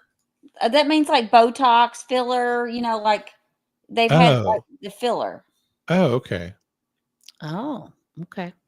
I didn't pick up. Maybe on I've that. got to invest in that filler. I don't want filler. I'd be afraid. I'm always Okay. afraid, like, you know, the thought of a facelift sounds great when you start to droop and lose collagen in my age, but I'm always afraid I'm going to look like weird, like a lot of the actresses that were beautiful once and had all the work done, and then they look weird now, right? But like Goldie Hawn, I think Goldie Hawn's one of the ones that had not ever had work done, and I feel like she's aged the best because she hasn't had anybody fooling with it. So, Well, like Madonna is like, you can't, I mean, she's like freaky looking. I always said that when I hit this age that I was going to go to, what was it, Sweden we were going to go to and get our overhaul done, Yep. like top to bottom. Yeah, they do everything. And then it's like, back then it was about $10,000 to do everything. And you get to stay at a Swedish spa for a week or something, or 2 weeks or something. We talked about that years ago. Sonia Carr says, "Mr. E, grow a hair tail." Grow a hair tail. You know the little tails? Oh yeah. Yeah, it doesn't work like that with his hair. It gets Just very curl. it just gets curly. Yeah, we just curl up. Well, I will say that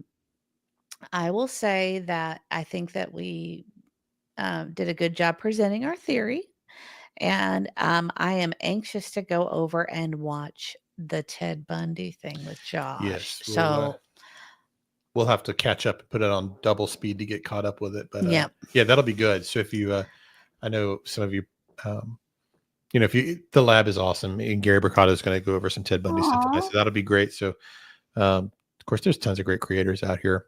Yes, and we have a lot of great ones that come to visit us, and we appreciate that a lot. Tennessee Nurse says, Mrs. E, you better not get any work done. You or Auntie, y'all are both gorgeous and youthful, and I don't hand out those compliments often. Well, thank you, Tennessee. Well, look at you. Well, sweet thank you. And she's beautiful too. Well, that's so sweet of you.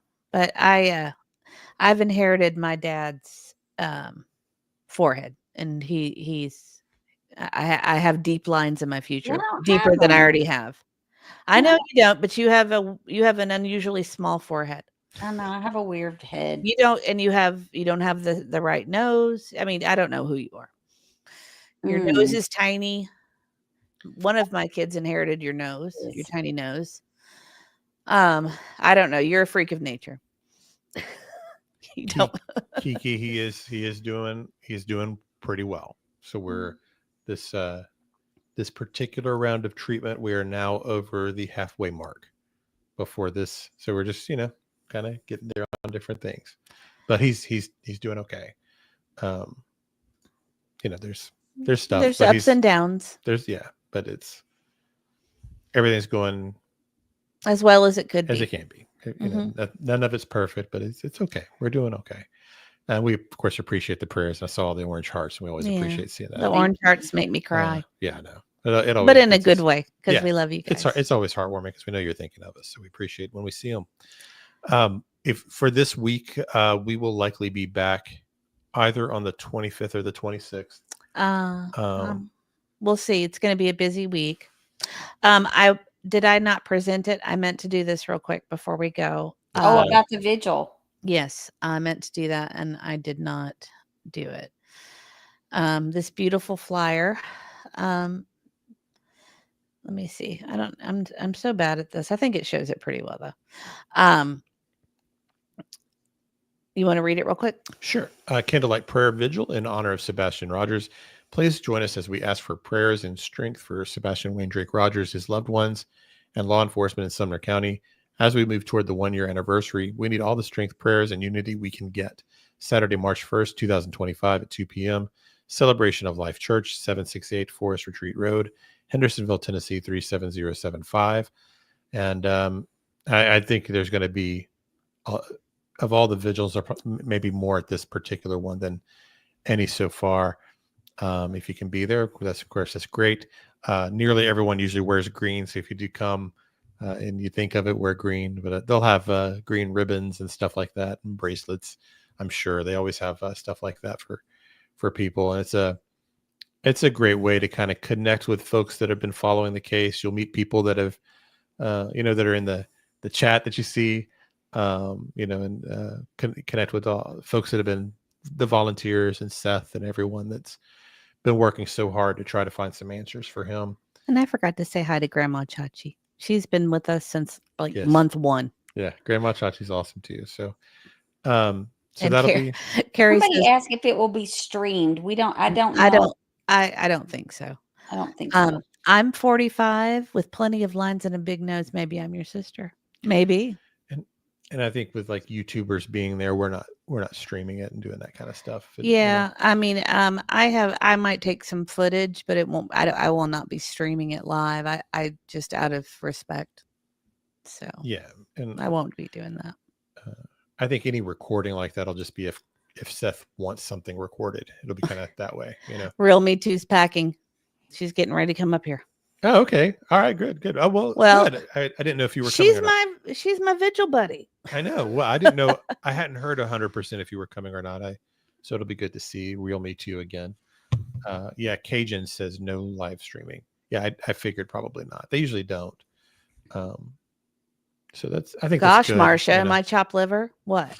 Just kidding. I'm kidding. Marsha. Auntie is beautiful. I admire your hair all the time and a beautiful face. God has truly blessed you. I've gotten lazy. I haven't been curling it. I've just been letting it be straight. My curling iron died tonight after about 15 years. It's finally gone. It's gone. Yeah. I don't think there will be, Tanya. Everything's usually, No, it's usually a big love fest. It's lots of hugs and crying. Aw. Mrs. E is my shoulder to cry on. Yeah. If you want to find the real me too, she'll be with me. So yeah, so you think we're not coming on the 25th or 26th? I thought we were going to try to do one of those days. We might try. We really do have a busy week if you think about our schedule this week. I'm not sure. Okay. I'm not sure. Okay. There's I can. It might have to be an afternoon if we did. Oh yeah, it would. Maybe during while we're supposed to be working.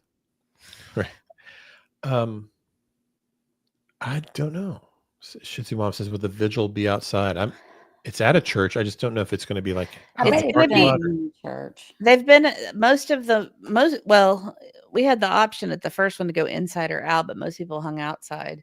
And then the second one was all outside that we were at. So, I would say it'll be a little bit of both. Honestly, here I go, Megan Boswell. She's ruined me.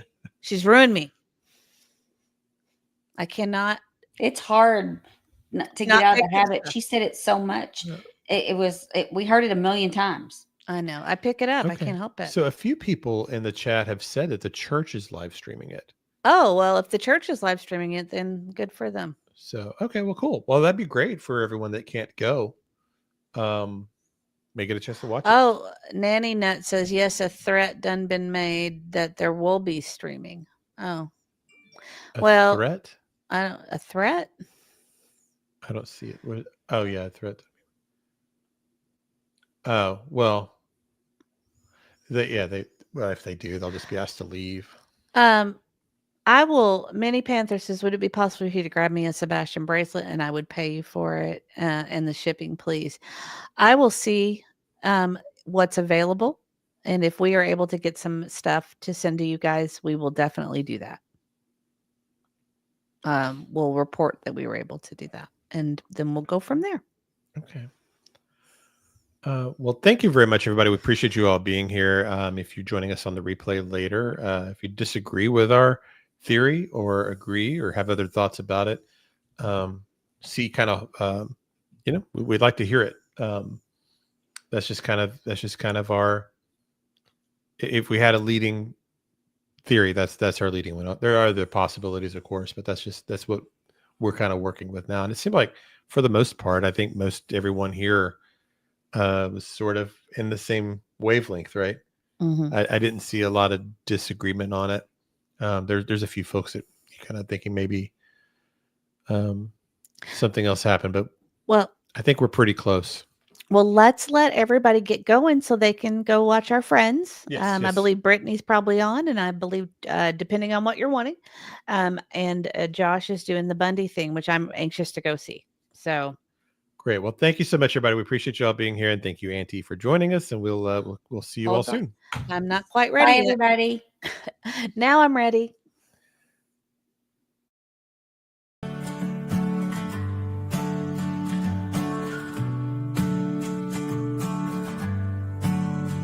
We remember you. We remember you. Ooh. We're still here for you. We'll shine a light for you. We're holding on to hope for you.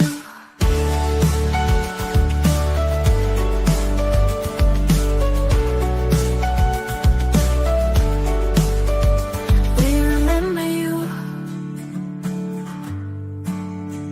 We remember you. Ooh. We're still here for you. We'll shine a light for you. We're holding on to hope for you.